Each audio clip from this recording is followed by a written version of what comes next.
चलो स्वागत है दोस्तों आज की क्लास में। आज हम लोग इनकम टैक्स में डिडक्शंस रिवाइज करने वाले हैं। ठीक है, डिडक्शंस रिवाइज करने वाले हैं।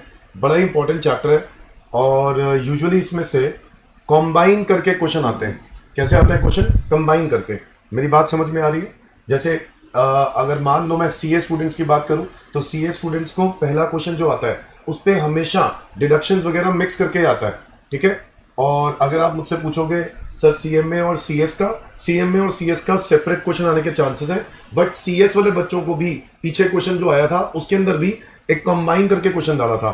फिर भी मैं ये बोलूंगा कि डिडक्शंस का जो टॉपिक है वो किसी भी स्टूडेंट के लिए, चाहे सीए सीएस या सीएमए कुछ भी कर रहा हो, उन सब के लिए कंबाइन करके ही हमेशा क्वेश्चन बनता है। क्या मेरी बात सबको समझ में आई? तो इसलिए बड़ा इंपॉर्टेंट चैप्टर है। डिस्कस करते हैं, फटाफट रिवाइज करते हैं और प्रैक्टिस करते हैं इसको। Now deductions section 80C to 80U के अंदर हम लोग इसको एक और नाम से जानते हैं, पता है? चैप्टर नंबर 6 है। चैप्टर नंबर 6 है। मैं पहले बता दूं, मैं सेक्शन 80I सीरीज अभी नहीं करवा रहा हूं। आई सीरीज सिर्फ और सिर्फ सीएस स्टूडेंट्स के लिए है। किसके लिए? सिर्फ सीएस स्टूडेंट्स के लिए। अभी मैं वो डिस्कस नहीं करूंगा आई सीरीज, सिर्फ और सिर्फ बाकी 80C से लेकर 80U में जो बचे हुए सेक्शंस हैं वो हम लोग चर्चा करेंगे। ठीक है, आज की क्लास में। अब सबसे पहला डिफरेंस तो ये जानो कि एग्जेम्पशन और डिडक्शंस में क्या फर्क है। What is the difference between exemption and deduction? Exemption का मतलब क्या होता है? ऐसी इनकम जिस पे टैक्स ही नहीं लगता, उनको एग्जेम्पशन बोलते हैं। और डिडक्शंस क्या होती है? ऐसी इनकम जिस पे टैक्स तो लगता है बट उसमें से क्या मिल जाती है? डिडक्शन मिल जाती है। ठीक है, क्या मेरे कहने का मतलब समझे? अगर मैं आज कहता हूं एग्रीकल्चर इनकम पे टैक्स ही नहीं लगेगा तो वो टोटल इनकम में ही नहीं आएगा। जबकि डिडक्शंस की बात हो रही है तो इसका मतलब होता है कि टोटल इनकम में तो आएगा बट नीचे उसमें से क्या मिल जाएगी? डिडक्शंस मिल जाएंगी। ये एक डिफरेंस है। समझ में आया? Is that clear? अब ये सब बातें 80A के अंदर लिखी जाती हैं। कहां पे लिखी जाती हैं? सब बातें 80A में लिखी जाती हैं, जिसके अंदर ये बात क्लियरली लिखी जाती है that provide in computing total income of the assessee there shall be allowed from gross total income the deduction specified in section 80C to 80U। अच्छा, एक बात और, ये पॉइंट, ये जो चैप्टर है ये न्यू रिजीम पर अप्लाई नहीं होगा, क्योंकि न्यू रिजीम वालों को ये डिडक्शंस अलाउड ही नहीं होंगी। Is that clear everyone? 115 BAC ये था ना न्यू रिजीम, 115 BAC, इनके ऊपर अप्लाई नहीं होगी। मेरी थोड़ी सी तबीयत खराब है, गला सुबह से थोड़ा सा इशू है, बट फिर भी कोशिश कर रहा हूं क्लास लेने की। ठीक है,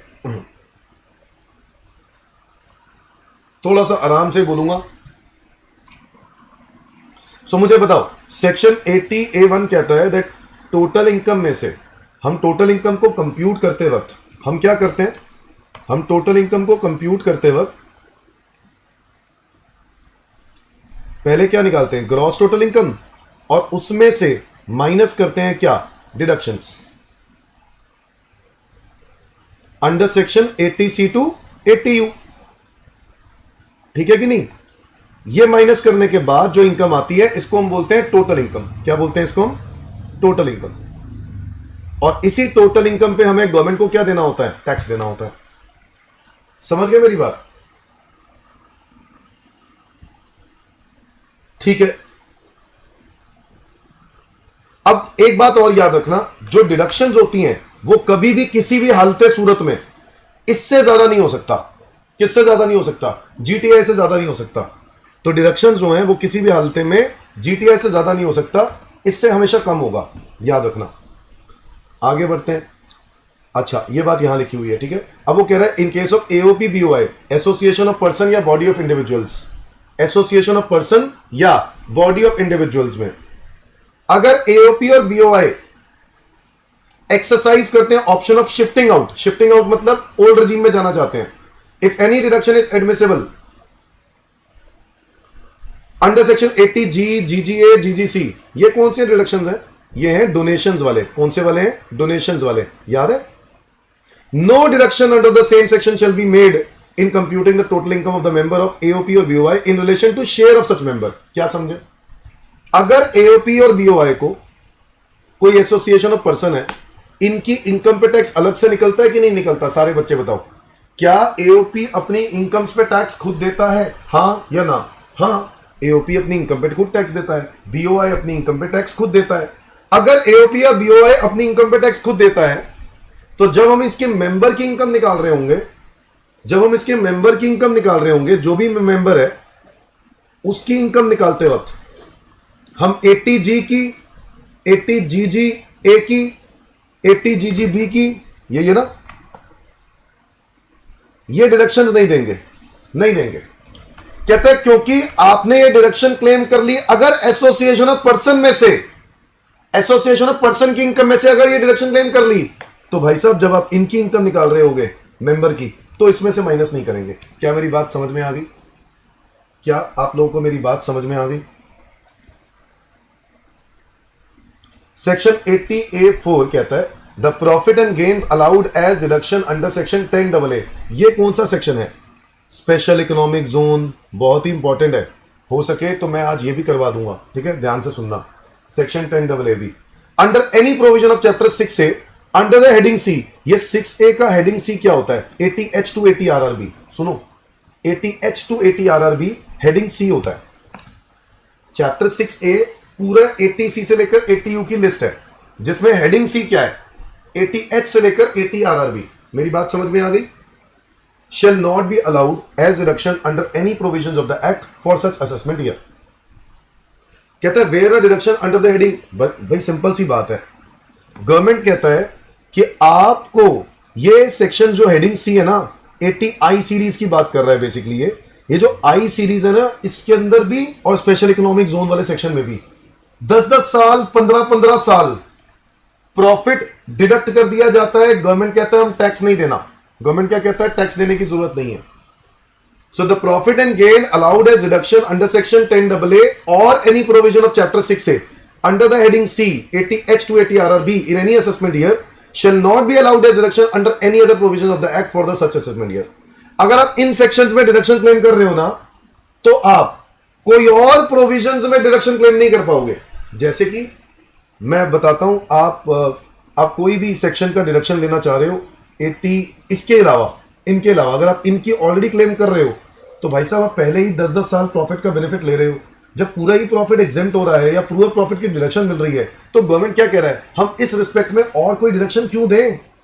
ऑलरेडी इतनी डिडक्शन दे तो रहे हैं। लिखा तो है shall not be allowed as deduction under any other provisions of the act for the such assessment year। उस ईयर के अंदर हम उसको किसी और प्रोविजंस में डिडक्शन नहीं देंगे। मेरी बात समझ में आ गई कि नहीं आ गई? किसी और प्रोविजंस में डिडक्शन नहीं देंगे। डन? जैसे कि एक सेक्शन है बेटा 35AD, आपको याद है पीजीबीपी चैप्टर में पढ़ते थे 35AD, स्पेसिफाइड बिजनेस। बच्चों, इसमें यह बात बोली जाती थी कि यहां पर भी कैपिटल एक्सपेंडिचर की डिडक्शन मिल जाती थी। तो गवर्नमेंट कहता है अगर आपका बिजनेस SEZ में कवर्ड है या फिर आप 80I सीरीज में कवर हो रहा है, तो ऐसे केस में आप डिडक्शन यहां क्लेम कर पा रहे हो। तो गवर्नमेंट कह रहा है फिर आप 35AD का बेनिफिट नहीं ले सकते। आप 35AD का बेनिफिट नहीं ले सकते। मेरी बात समझ में आ गई? या तो 35AD का बेनिफिट ले लो, वहां पर भी तो 100% अलाउड है, वहां पे कैपिटल खर्चे की 100% डिडक्शन मिल जाती है। या तो वो क्लेम कर लो या ये क्लेम कर लो। यस और नो? समझ में आया कि नहीं आया? ये देखो, in short, once a assessee has claim the benefit of deduction 35AD for a particular year in respect of specified business, he cannot claim claim benefit under chapter 6A heading C। वही 80I series, 80I series का advantage नहीं ले सकता है। समझ में आ गया कि नहीं आ गया? और एक बात, ये बात तो हम लोगों ने पहले ही पढ़ ली थी, क्या? कि बच्चों अगर आप चाहते हो कि आप डिडक्शन क्लेम करो 80I सीरीज वाली, हेडिंग सी वाली, तो बच्चों याद रखना है आपको रिटर्न अपनी टाइम पे भरनी है। 139(1) रिटर्न फाइलिंग का सेक्शन है, रिटर्न फाइलिंग का सेक्शन है, सेक्शन 139(1)। अगर आप चाहते हो कि आपको 80I सीरीज का या स्पेशल इकोनॉमिक जोन का बेनिफिट मिले, तो तभी मिल सकता है जब आप रिटर्न टाइम पे भरोगे। और टाइम क्या होता है बच्चों? अगर आपका बिजनेस ऑडिट वाली रिक्वायरमेंट नहीं है तो 31 जुलाई, और अगर ऑडिट वाला रिक्वायरमेंट है तो 31 अक्टूबर।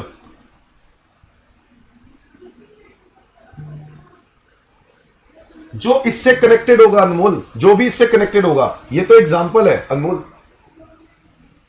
ये एक एग्जांपल है, इसके जैसा जो भी होगा, ठीक है?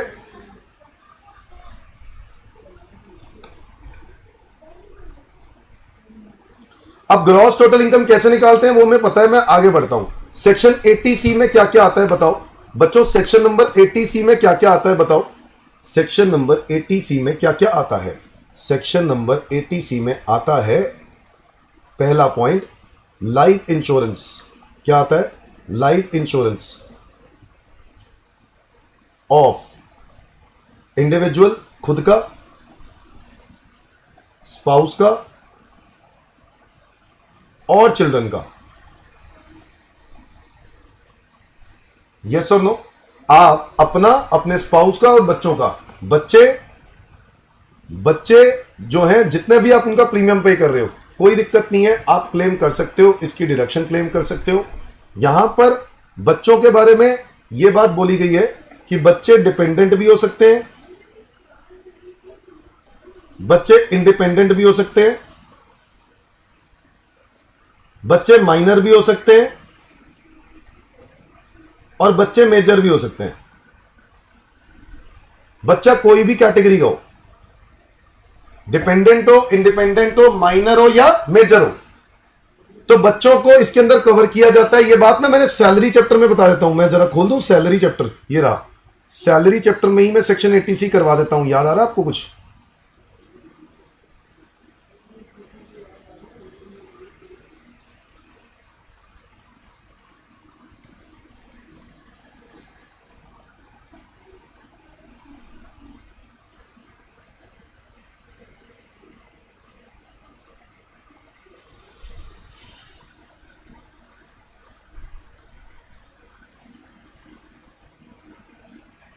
ये रहा, देखो क्या लिखा है, एन इंडिविजुअल हिमसेल्फ, हिज और हर spouse, any child, individual, minor, married, unmarried, dependent, independent, कोई भी हो कैटेगरी।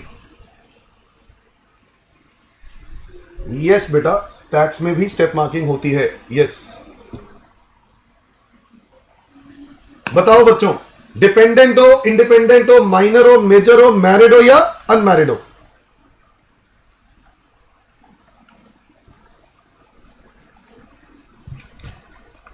ठीक है, कोई भी हो। अच्छा, इसमें स्पेशल पॉइंट क्या होता है कि जो प्रीमियम है उसके लिए एक लिमिट थी, कितनी? अगर पॉलिसी, याद है, अगर policy, if policy is issued, बताओ कब? बिफोर 1/4/2012, 1/4/12 से पहले, तो मैक्सिमम प्रीमियम कितना अलाउड होगा? तो मैक्सिमम प्रीमियम कितना अलाउड होगा? 20% of the sum assured. Sum assured क्या होता है? पॉलिसी का अमाउंट, उसका 20% तक प्रीमियम अलाउड होता है अगर पॉलिसी 1/4/12 से पहले की इशूड है तो। और अगर पॉलिसी 1/4/12 की बात की है तो मैक्सिमम प्रीमियम कितना अलाउड होता है? 10% of sum assured. Maximum premium उस केस में कितना अलाउड होता है? 10% ऑफ सम एश्योर्ड। और अगर कोई डिसेबल्ड है, हैंडीकैप्ड है और पॉलिसी जो है वो 1/4/13 के बाद की इशूड है, तो मैक्सिमम प्रीमियम कितना अलाउड है? 15% of sum assured. 15% of sum assured. मेरी बात समझ में आ गई? ये बात सबको याद है? तो इतना आपको याद रखना है, 20, 10 या 15। 20, 10 या 15। ठीक है, आगे आ जाते हैं। 80C में और क्या आता है? Deferred annuity.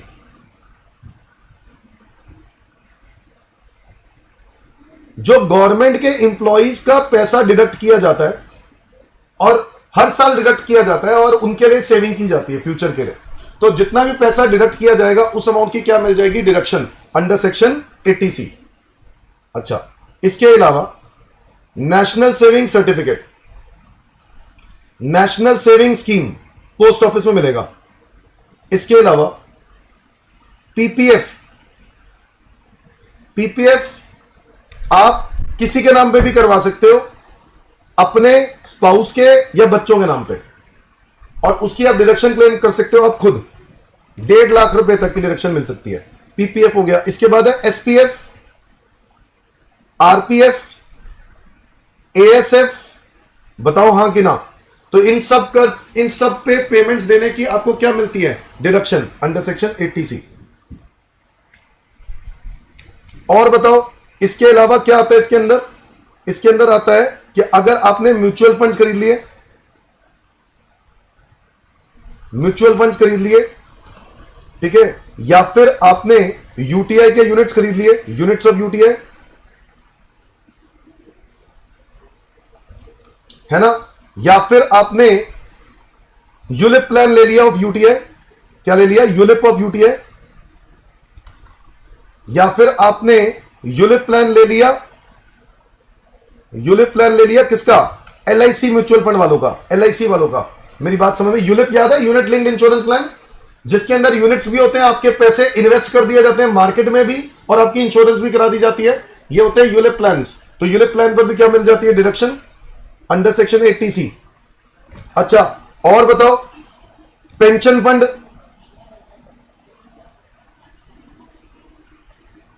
पेंशन फंड किसका, पेंशन फंड म्यूचुअल फंड वालों का या यूटीआई वालों का।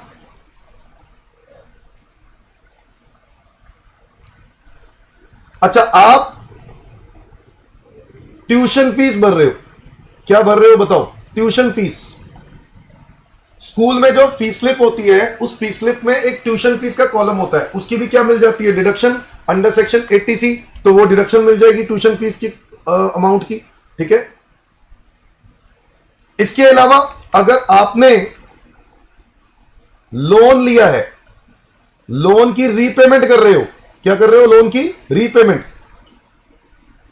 फॉर हाउस, घर के परचेज के लिए या घर की कंस्ट्रक्शन के लिए, घर की परचेज के लिए या घर की कंस्ट्रक्शन के लिए लोन की आप रीपेमेंट करते हो, तो लोन की रीपेमेंट की भी क्या मिल जाएगी आपको, डिडक्शन।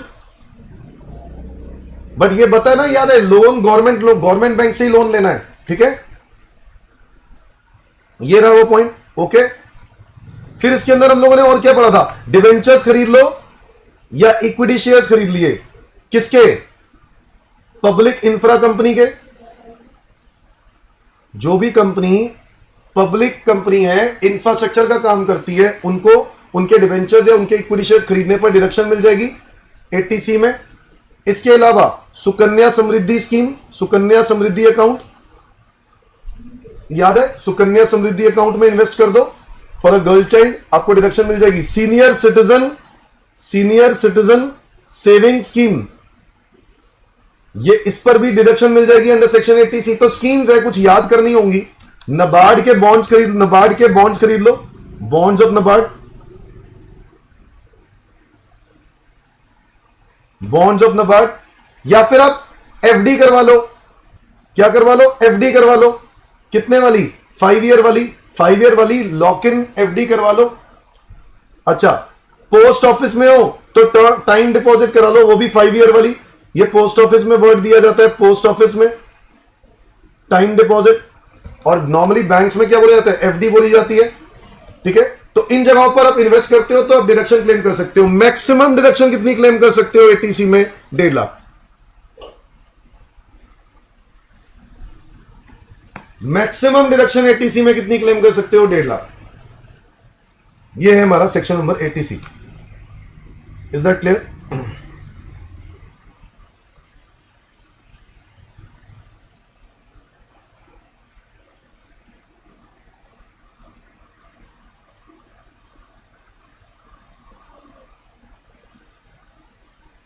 एक तो हो गया 80C। इसकी प्रैक्टिस करने के लिए क्वेश्चन देखो, बताओ 1/4/2011 को आपने 3 लाख रुपए की पॉलिसी करा रखी है, ठीक है, प्रीमियम दे रहे हो 40,000। 1/4/11 की पॉलिसी है, क्या ये 1/4/12 से पहले की है? हाँ, तो 3 लाख का कितना परसेंट अलाउड है, 20% अलाउड है, 60,000। प्रीमियम दिया कितना है, 40। मिल जाएगी कि नहीं मिल जाएगी? बिल्कुल मिल जाएगी। स्पाउस के लिए आप प्रीमियम दे रहे हो 1.5 लाख, सॉरी 20,000, पॉलिसी 1/4/12 की है, 1/4/12 के बाद की है, तो 1.5 लाख का मैक्सिमम कितना अलाउड होगा बताओ, 10% यानी 15,000, और दे कितना रहे हो 20, मिलेगी कितनी 15। तो ये 40 पूरे मिल जाएंगे, यहां पे पूरे 15 मिलेंगे। अब 1/4/12 के बाद की पॉलिसी है, हैंडीकैप डिसेबल्ड है बंदा, क्या है, हैंडीकैप डिसेबल्ड है, तो 4 लाख रुपए का डिसेबल्ड के लिए कितना बोला था, 15% तक अलाउड होता है। बताओ कितना हो गया, 4 लाख का 15%, 60,000। आप दे कितना रहे हो 80, 60,000 अलाउ होगा, तो कुल मिला के कितना अलाउ होगा, 1,15,000 रुपए का अलाउड होगा। Is that clear everyone?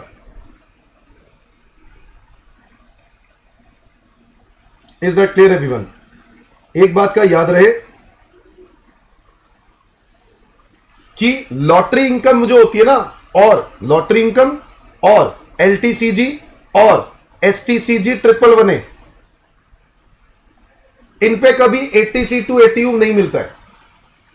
तो set of and carry forward chapter करते वक्त भी आपको इस बात का बताया गया था, बट आपको ध्यान नहीं रहता है। फिर लॉटरी इनकम 120 है, ठीक है, और आपकी एफडी है इंटरेस्ट कितना 30,000, एफडी का इंटरेस्ट है 30,000, टोटल इनकम कितनी हो गई 1.5 लाख, टोटल इनकम हो गई 1.5 लाख। इसमें से आप 80C की डिडक्शन क्लेम करोगे, 10,000 रुपए पीपीएफ में डाल दिए, 24,000 रुपए आपने एनएससी में डाल दिए, तो टोटल मिला के तो 34,000 हो गए। बट अब मैक्सिमम डिडक्शन क्लेम कितनी कर पाओगे? 30 ही क्लेम कर पाओगे। बताओ क्यों?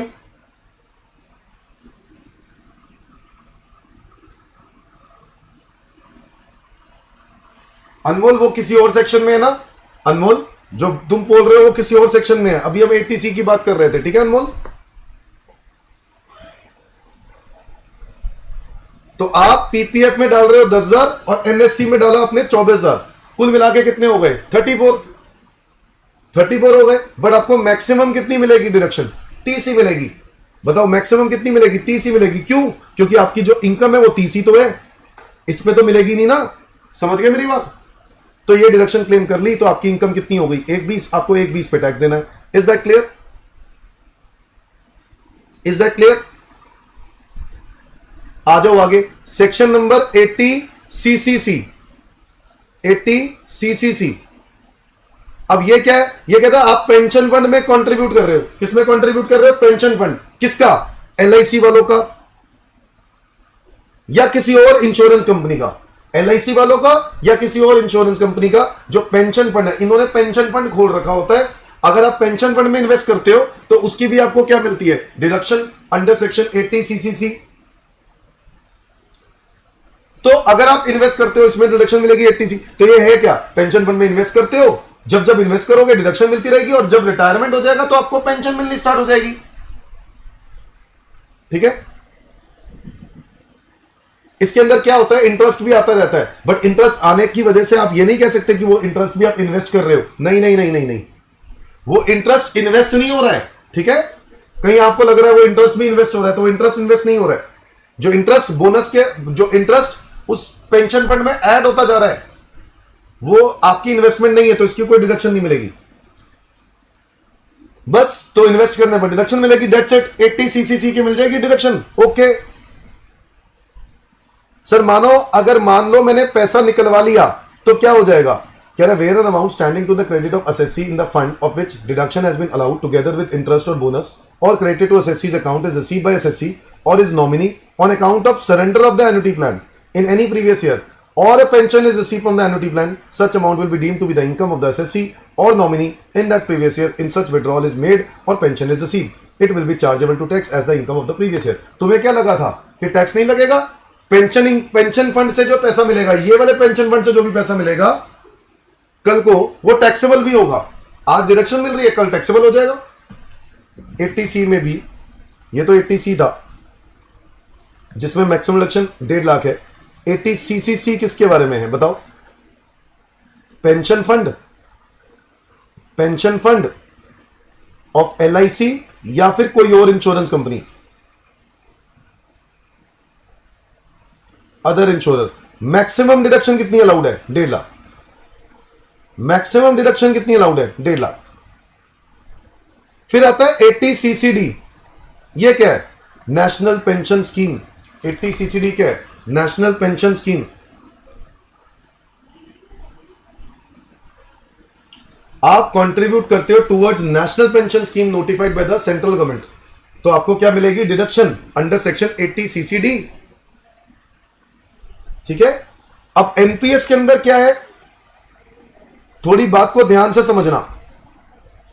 इसमें ना कई सेक्शन है जो ऊपर ध्यान देंगे। एक 80CCD 1 होता है, एक 80CCD 1B होता है,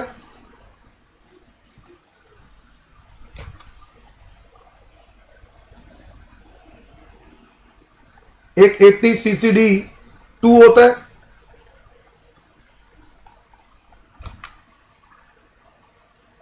अब ध्यान से सुनना, 80 CCD 1 तो कुछ नहीं है, आपकी जो कंट्रीब्यूशन है इंप्लॉय की,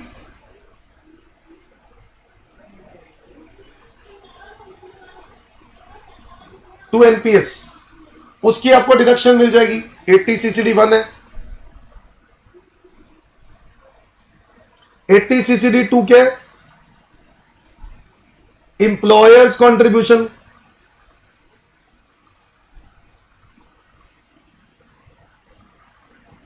to national pension scheme. 80 CCD 2 क्या है? Employer's contribution towards national pension scheme. और 80 CCD 1 भी क्या है? ये एक एडिशनल डिडक्शन की बात करता है। किसकी बात करता है जल्दी बताओ? एक additional deduction over and above the limit of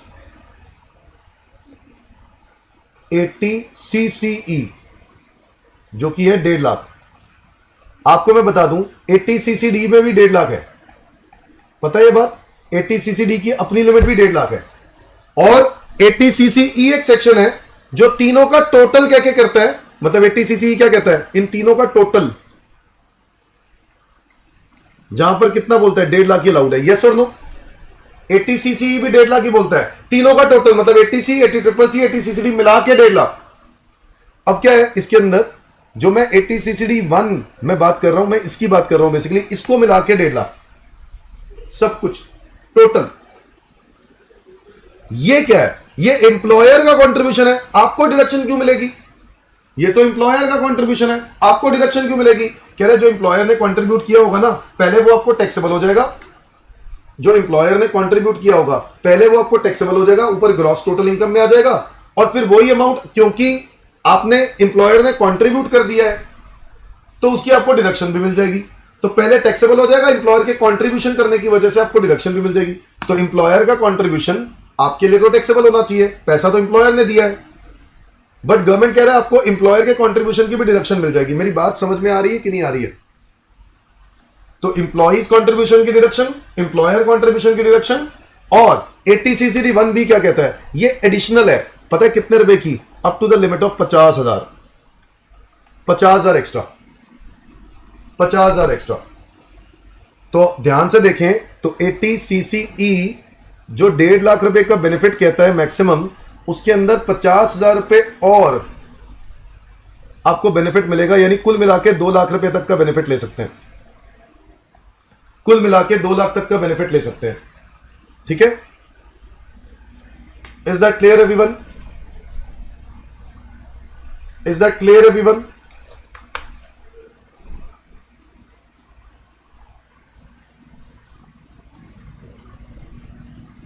तो कहते हैं अगर इंप्लॉयर कंट्रीब्यूट कर रहा है, उसके अंदर इंप्लॉय कंट्रीब्यूट करता है तो उसको 80 CCD में मिल जाएगा 1 में, ठीक है? पर अगर इंप्लॉयर कंट्रीब्यूट कर रहा है तो उसका भी अमाउंट का मिल जाएगा डिडक्शन, बट पहले वो अमाउंट ऊपर टैक्सेबल हो जाएगा। अब इसकी भी एक लिमिटेशन है, देखो अमाउंट की तो लिमिटेशन वही होगी 1.5 लाख।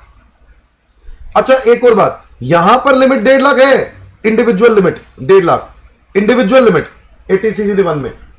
इधर कोई लिमिट ही नहीं है, नो लिमिट, अमाउंट लिमिट नहीं है इसमें, अमाउंट लिमिट नहीं है इसमें। मेरी बात समझ में आ रही है? इधर तो अमाउंट लिमिट है, कितनी? 1.5 लाख। इधर कोई अमाउंट की लिमिट नहीं है, जितना मर्जी लो। अच्छा, तो गवर्नमेंट कहता है कि आपको मैक्सिमम डिडक्शन कितनी मिलेगी? इंप्लॉइज कंट्रीब्यूशन और 10% of salary which ever is less. जितना इंप्लॉय ने कंट्रीब्यूट किया या सैलरी का 10% विच एवर इज लेस, उतनी ही डिडक्शन मिलेगी। तो मानो आपने 50,000 रुपए कंट्रीब्यूट किया और आपका 10% ऑफ सैलरी जब कैलकुलेट किया तो वो आ रहा था 40,000, तो बताओ विच एवर इज लेस 40, तो 40 की मिलेगी डिडक्शन। समझ गए बात? समझ गए बात? अब ये सैलरी का फॉर्मूला क्या है? वही जो हम लोगों ने आज तक पढ़ा है, वही बेबी सैलरी, बेसिक पे, डीए, फॉर्मिंग पार्ट, कमीशन कौन से वाला? परसेंटेज ऑफ टर्नओवर वाला, ठीक है? अगर contribution is made by self employed person, अब ये भी हो सकता है कि वो सेल्फ एम्प्लॉयड हो, इसी में ही आता है, वो एम्प्लॉय और सेल्फ एम्प्लॉयड भी इसी में ही आता है। बट सेल्फ एम्प्लॉयड के लिए जब हम परसेंटेज देखते हैं तो 20% की लिमिट बोल देता है, इंप्लॉई के लिए, सिर्फ इंप्लॉई के लिए 10% ऑफ सैलरी और सेल्फ एम्प्लॉयड के लिए 20% of total income. Reason being कि सेल्फ एम्प्लॉयड में कोई इंप्लॉयर नहीं होता है कंट्रीब्यूट करने के लिए। मेरी बात समझ में आ रही है? सेल्फ एम्प्लॉयड में कोई इंप्लॉयर नहीं होता है कंट्रीब्यूट करने के लिए, तो इंप्लॉयर के बिहाफ पर सेल्फ एम्प्लॉयड पर्सन खुद ही 10 और 10 20% तक जमा करा देगा और गवर्नमेंट डिडक्शन दे देगा।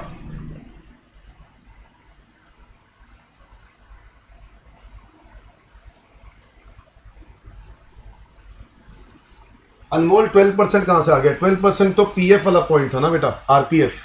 हाँ आरपीएफ था ना बेटा, वो कहां बीच में लेके आ रहे हो? एक मिनट में पानी लेके आया। आरपीएफ था, विचार करो इस पे।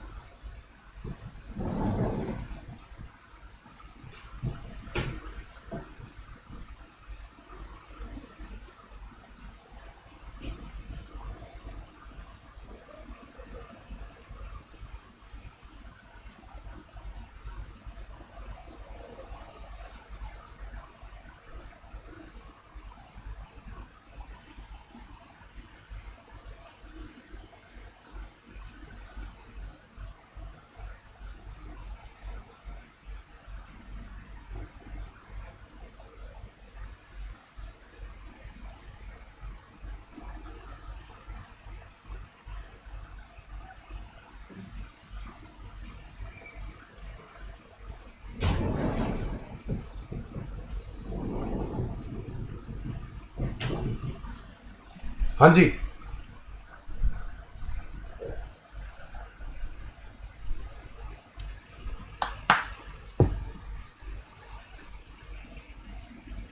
Clear, good. मुझे बताओ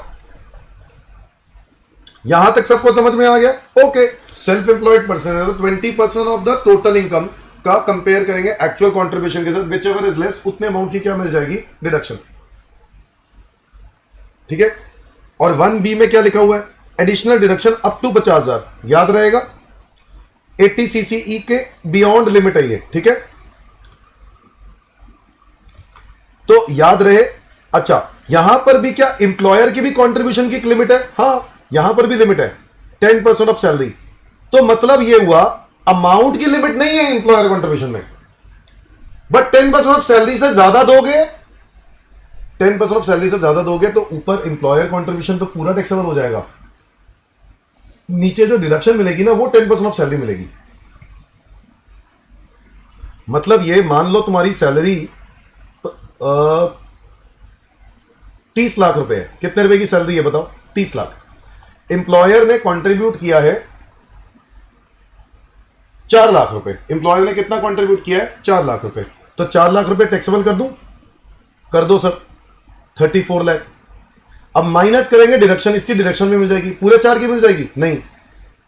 10% ऑफ सैलरी से ज्यादा क्यों दिया? 10% ऑफ सैलरी तो बनता है 3, और 3 को कंपेयर करेंगे 4 क्या, विच एवर इज लेस, तो 3 ही मिलनी चाहिए डिडक्शन। अब तुम बोलोगे सर मैक्सिमम तो 1.5 मिलेगी। नहीं, 1.5 मिलती है 80 CCD 1 में। 80 CCD 1 में इंप्लॉयर कंट्रीब्यूशन की अमाउंट की कोई लिमिट नहीं है, यही तो मैंने ऊपर लिखा, नो अमाउंट लिमिट। समझ में आया कि नहीं आया? जल्दी जल्दी जवाब दो, समझ में आया कि नहीं आया? तो यहां पर पूरे 31 लाख की डिडक्शन, 31 लाख रुपए टैक्सेबल इनकम हो जाएगी। Is that clear everyone? अब अगर यहां पर इंप्लॉई का कंट्रीब्यूशन भी है तो इंप्लॉई के कंट्रीब्यूशन की भी डिडक्शन मैं ले लूं यहां पर। चलो, इंप्लॉई के कंट्रीब्यूशन की भी डिडक्शन बता दो कितनी मिलेगी? वही 10% ऑफ सैलरी उसने भी दिया है, उसने 10% ऑफ सैलरी दिया है। नहीं, उसने भी 4 लाख दिया है, चलो उसने भी 4 लाख ही दिया है, इंप्लॉई ने भी। अगर इंप्लॉई 4 लाख देगा तो उसकी कितनी डिडक्शन मिलेगी? 1.5 लाख। कितनी मिलेगी? 1.5 लाख। हाँ या ना? हाँ या ना? 1.5 लाख मिलेगी। इसके अलावा 1.5 लाख से ज्यादा तो नहीं मिल सकती। इसके अलावा 50,000 और क्लेम कर लेगा। ओ माय गॉड, ये 50,000 कैसे? वो जो 80 CCD 1B में लिखा है कि आप 1.5 पे एक्स्ट्रा 50 का क्लेम कर सकते हो, ठीक है, अप टू 50। तो 80 CCD 1 हो गया ये, और ये हो गया 80 CCD 2। समझ में आ गया कि नहीं आ गया? ये सारी डायरेक्शन क्लेम कर लो। मुझे बताओ मैं मैक्सिमम कितनी क्लेम कर पाऊंगा? 34 लाख माइनस 2 लाख माइनस 3 लाख, तो ये हो गया 29 लाख की इनकम। मेरी बात समझ में आ गई कि नहीं आ गई? डन। ये था ATCCD NPS national pension scheme, जहां पर आपको ध्यान देना है। अब इसके अंदर मैं आपको बोलूं, अगर 80C में आपने रुपए डाले 1 लाख, अब बताओ एक और बात, 80CCE का मैंने अभी बताया क्या है। 80CCE 80CCE है 80C plus 80CCC plus 80CCD1 मिला के 1.5 लाख। और इस पर एक्स्ट्रा डिडक्शन मिलती है 50,000 रुपए की, जो कि करीब 2 लाख बन जाएगा। ये बोलता है 80CCD1B, 50,000 एक्स्ट्रा क्लेम कर सकते हो, यानी आप टोटल में 2 लाख क्लेम कर सकते हो। मेरी बात समझ में आ गई? टोटल में 2 लाख क्लेम कर सकते हो मैक्सिमम 80CCE की लिमिट के हिसाब से। ठीक है बच्चों, ठीक है बच्चों। तो अब मुझे बताओ 80CCE में तो देखो 1.5 लाख ही अलाउड था, 1B का एक्स्ट्रा मिल सकता है अगर आपने कुछ पैसा कंट्रीब्यूट किया हुआ है टूवर्ड्स दिस NPS। तो मैं आपसे एक एग्जांपल कर रहा था डिस्कस। 80C में आपने डाले हैं 50,000, 80CCC में डाले हैं 2 लाख, ये NPS वाला, उसमें डाले 2 लाख, और 80CCD1 में यहां पे डाले हैं 1 लाख। बताओ कितनी डिडक्शन मिलेगी? बताओ कितनी डिडक्शन मिलेगी? भाई देखो 50 की पूरी मिल जाएगी, मिल जाएगी। 50 के बाद इस पर कितनी मिलेगी? कुल मिला के तो भाई साहब 1.5 लाख से ज्यादा मिल ही नहीं सकती, हाँ या ना? तो 1.5 लाख ये हो गया, और इस पर 50,000 एक्स्ट्रा और मिल जाएगा। टोटल कितना क्लेम कर पाओगे? 2 लाख। समझ में आया कि नहीं आया? समझ में आया कि नहीं आया?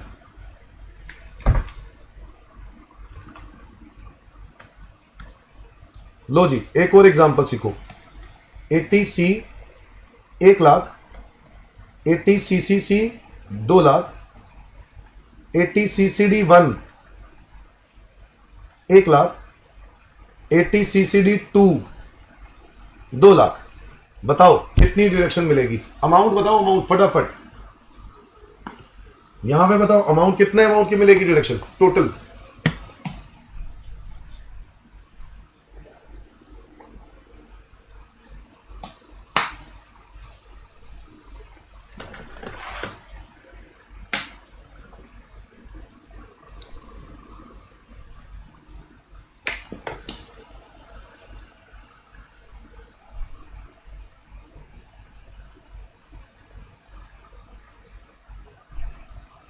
एट्टी सी की मिल जाएगी 1 लाख, इधर मिल जाएगी 80CCC मिल जाएगी, बट ये मैक्सिमम कितनी मिल पाएगी? यहां पर आप 1.5 क्लेम कर पाओगे, प्लस इसके 50,000 एक्स्ट्रा क्लेम कर पाओगे। टोटल कितना हो गया? 2 प्लस 2। इसकी तो कोई लिमिट ही नहीं है ना बेटा, इसकी तो कोई लिमिट ही नहीं है, अमाउंट की तो कोई लिमिट ही नहीं है। हाँ, 80CCD2 जब हम चेक कर रहे होंगे तो मैक्सिमम 10% ऑफ सैलरी है, बस ये बात का ध्यान रखना है। तो मैक्सिमम 10% ऑफ सैलरी है, तो 10% ऑफ सैलरी चेक करनी है जरूर। Is that clear everyone?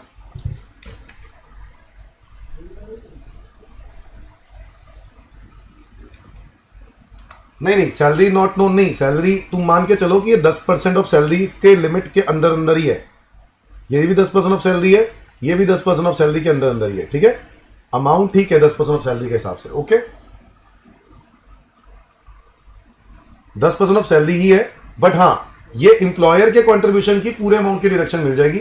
अब हाँ, तुम अगर इस सेंस में कह रहे हो नमन कि ये ऊपर टैक्सेबल भी होगा, तो यस ऊपर टैक्सेबल भी होगा। नीचे डिडक्शन तो पूरे 4 लाख की मिलेगी ना बेटा, ऊपर टैक्सेबल भी होगा, बिल्कुल सही है।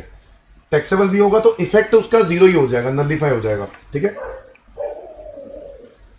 अब एक और बात सर, जो कंट्रीब्यूशन गवर्नमेंट कर रहा है, contribution made by government, central government या other employer in the previous year, इसमें क्या होगा?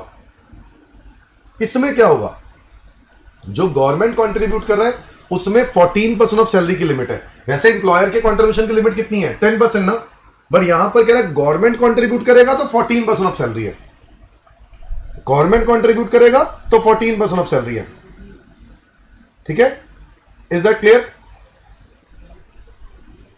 और बाकी सारे एम्प्लॉयर्स के केस में 10%। Okay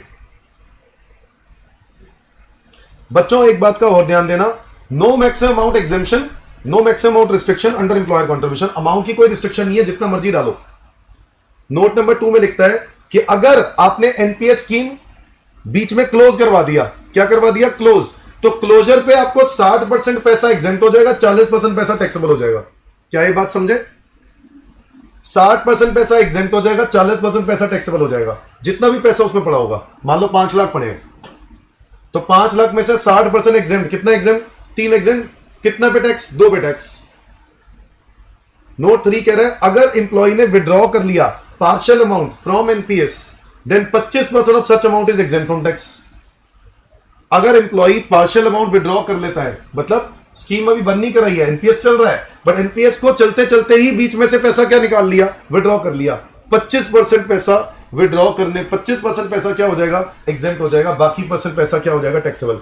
so if the employee withdraw partial amount from NPS, then 25% of the amount is exempt from tax. क्या मेरी बात समझे?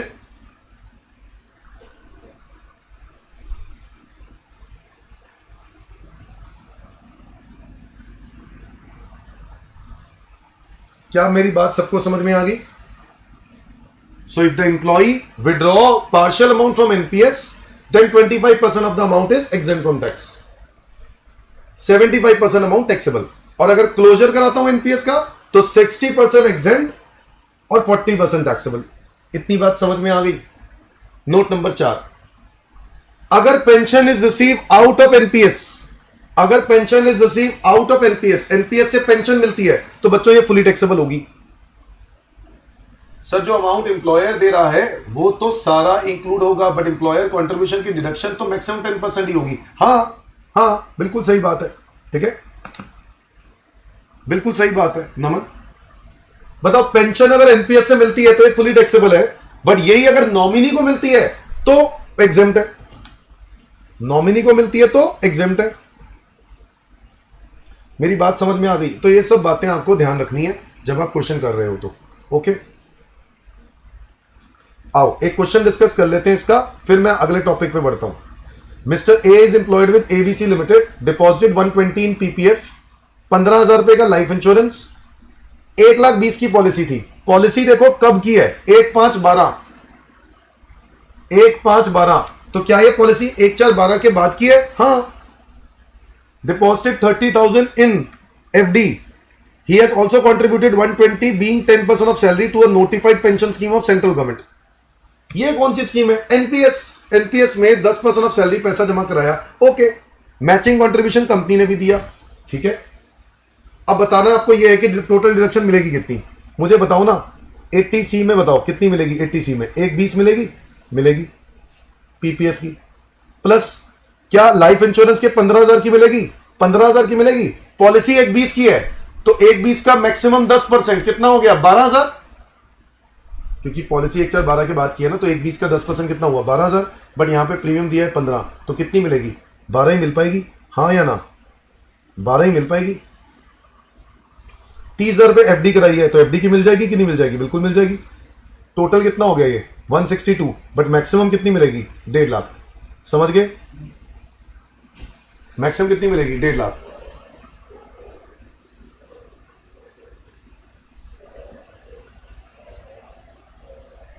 बेटा कैश की कोई बात नहीं है यहां पर, तो जितना मर्जी कैश में कोई दिक्कत नहीं है यहां पर, कैश में दे या चेक से दे, इससे कोई फर्क नहीं पड़ता।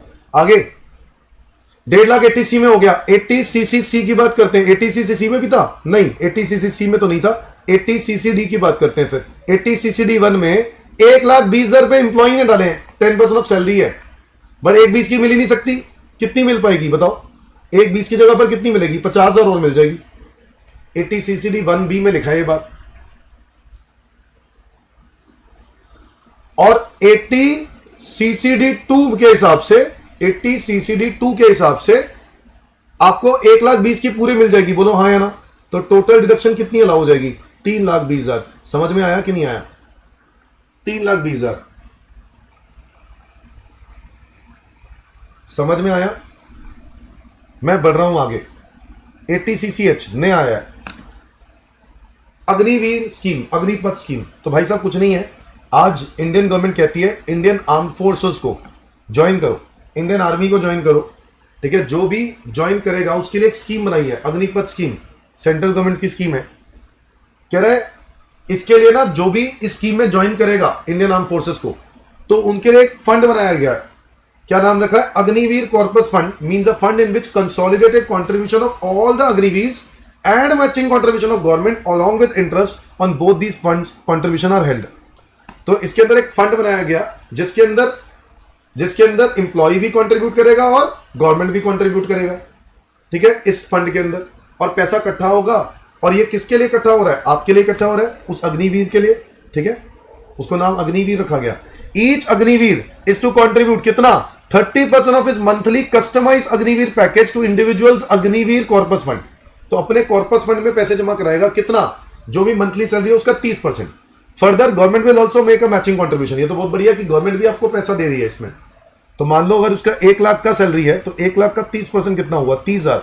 30,000 रुपए तो इंप्लॉय डालेगा और 30,000 रुपए इंप्लॉयर भी डालेगा। टोटल कितना कंट्रीब्यूट होगा? 70,000 हर महीने, 60,000 हर महीने। The government will also pays interest भी देगी इस पर, ठीक है, बहुत बढ़िया। डिडक्शन मिलेगी 80cc/h में, जो भी आप कंट्रीब्यूट कर रहे हो उसकी डिडक्शन मिलेगी 80cc/h में। क्वांटम ऑफ डिडक्शन कह रहे 80cc/h में provides a deduction for the amount paid or deposit by SSC being an individual enrolled in Agnipath scheme. Is that clear?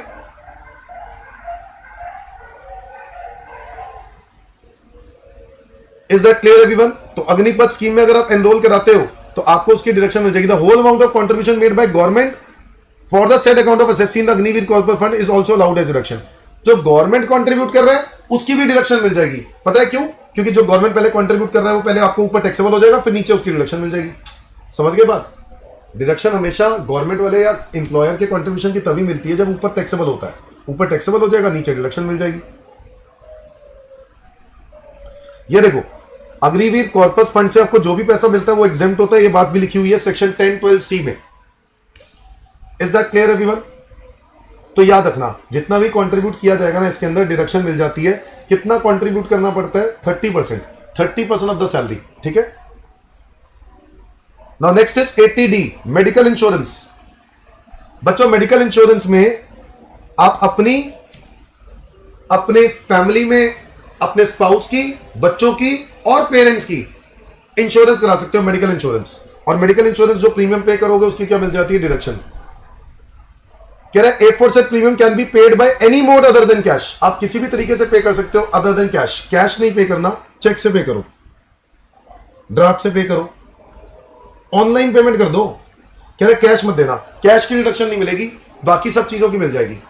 Tax payer individual resident भी हो सकता है, HUF भी हो सकता है, जो कि रेजिडेंट नॉन रेजिडेंट दोनों। इंडिविजुअल हो सकता है, रेजिडेंट नॉन रेजिडेंट दोनों, मतलब दोनों में से कोई भी हो। मेडिकल पॉलिसी आप अपनी करा रहे हो, अपने पेरेंट्स की करा रहे हो, अपने डिपेंडेंट चिल्ड्रन की करा रहे हो। चिल्ड्रन डिपेंडेंट होंगे तो ही मिलेगी।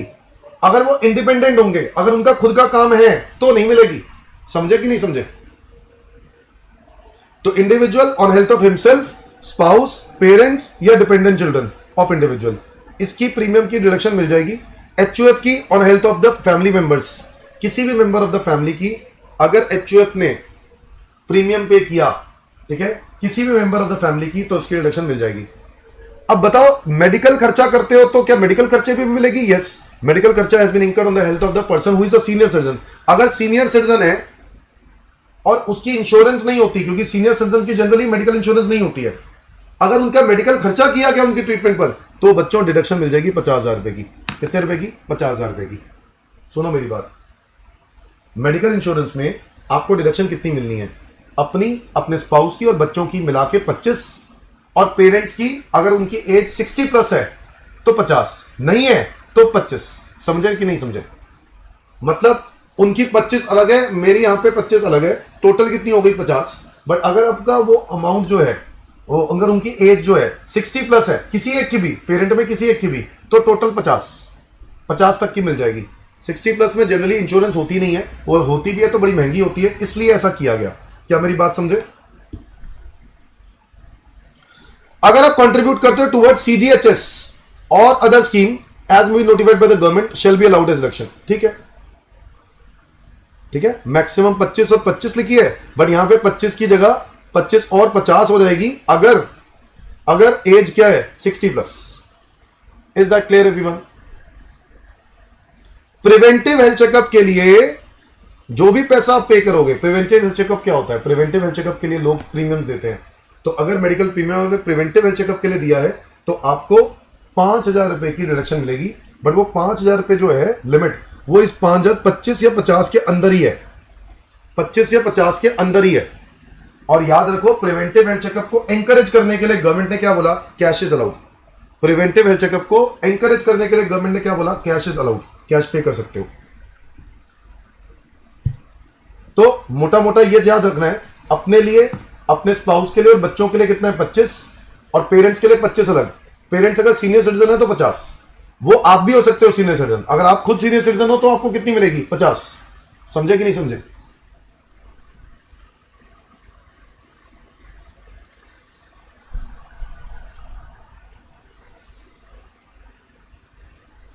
अगर बेटा इंप्लॉई विश कर रहा है, वो इंप्लॉई ये कहता है कि मैं ज्यादा देना चाहता हूं, तो दे दे भाई, दिक्कत क्या है? नीचे डिडक्शन उतने अमाउंट की मिलेगी जितनी आपको बताई गई है, परसेंट जो लिमिट बताई गई है, बस लिमिट से ज्यादा दे रहा है तो देने दो, क्या दिक्कत? इंप्लॉई दे रहा है तो, एम्प्लॉयर दे रहा है तो ऊपर टैक्सेबल हो जाएगा और नीचे डिडक्शन लिमिट में मिलेगी। ठीक है, अब मुझे बताओ, मैंने कहा मेडिकल इंश्योरेंस, आपने लमसम पैसा दे दिया। आजकल मेडिकल इंश्योरेंस क्या कहते हैं? 2 साल 3 साल के लिए करा लो। सर मानो मेरे से 50,000 रुपए की पॉलिसी हो गई है, मैंने अपनी फैमिली की 50,000 रुपए की पॉलिसी कराई है जो 2 सालों की है। कितने सालों की है? 2 साल। 2 साल का प्रीमियम एक साथ दे दिया, तो बताओ मुझे इस साल कितनी रिडक्शन रहेगी? 25, और अगले साल 25। मेरी बात समझे? तो क्या कहता है? कह रहे when premium is paid in lump sum for 2 या 3 या 4 ईयर्स के लिए, तो ऐसे केस में क्या करते हैं? जितना अमाउंट दिया उसको नंबर ऑफ ईयर्स में बांट देते हैं। ठीक है, जितना अमाउंट दिया उसको नंबर ऑफ ईयर्स में बांट देते हैं, तो पर ईयर उसको उतने लिमिट की डिडक्शन मिल जाती है। बट लिमिट वही है 25 या 50, सीनियर सिटीजन है तो। ठीक है, डन। इसका भी एक क्वेश्चन देखो, आपकी एज 40 इयर्स है, पेज मेडिकल इंश्योरेंस कितना? 20,000 to insure his health as well as health of the spouse. अपने लिए, अपने स्पाउस के लिए। He also paid medical insurance premium of 47,000 during the year to insure the health of his father. तो देखो, आपने अपने लिए और कितना दिया है? 20, और फादर के लिए कितना दिया है? 47। तो पेरेंट्स के लिए अलग लिखो, अपने लिए अलग लिखो। यहां पर मिल जाएगी कि नहीं मिल जाएगी? बिल्कुल मिल जाएगी। ही कॉन्ट्रीब्यूटेड 3600 टूवर्ड सीजीएचएस। ये सीजीएचएस क्या चीज है? ये ना गवर्नमेंट की एक स्कीम है, central government health scheme. Generally central government के एम्प्लॉइज की होती है, इंडियन आर्मी, इंडियन नेवी, ठीक है, इंडियन एयरफोर्स में जो काम कर रहे होते हैं उनके भी होती है, आईएएस ऑफिसर्स वगैरह के लिए भी होती है। तो सीजीएचएस स्कीम जो होती है उसमें कार्ड बनता है गवर्नमेंट का, और उसमें क्या होता है कि मुफ्त में इलाज हो जाता है। मुफ्त में मतलब बहुत ही कम से रेट पे इलाज हो जाता है। ठीक है, अगर कोई बीमारी होती है, कोई ट्रीटमेंट करानी होती है तो वहीं पे हो जाता है। तो 3600 रुपए का उन्होंने सीजीएचएस की दर दिया। ये ना आप अपने लिए, अपने स्पाउस के लिए और बच्चों के लिए करा सकते हो। तो सिर्फ 3600 रुपए इसमें सिर्फ इसी में होता है, पेरेंट्स के लिए नहीं होता। ये इज दैट क्लियर? ये पेरेंट्स के लिए नहीं होता। अब मुझे बताओ, he has also incurred 3,000 in cash on preventive health checkup. लो जी, 3,000 अपने लिए और स्पाउस के लिए, और 4,000 अपने फादर के लिए कराया। 3,000 अपने लिए और 4,000 यहां। मुझे बताओ, क्या मैक्सिमम डिडक्शन कितनी मिलेगी? मैक्सिमम कितनी मिलेगी? मैंने बोला था 25 इसके अंदर ही है, 3,000 जो है वो भी 25 के अंदर ही है, तो 25 से ज्यादा मिल नहीं सकती। और इधर ये 51 बन रही है, कितनी मिलेगी? 50। कुल मिला के कितनी मिलेगी? 75।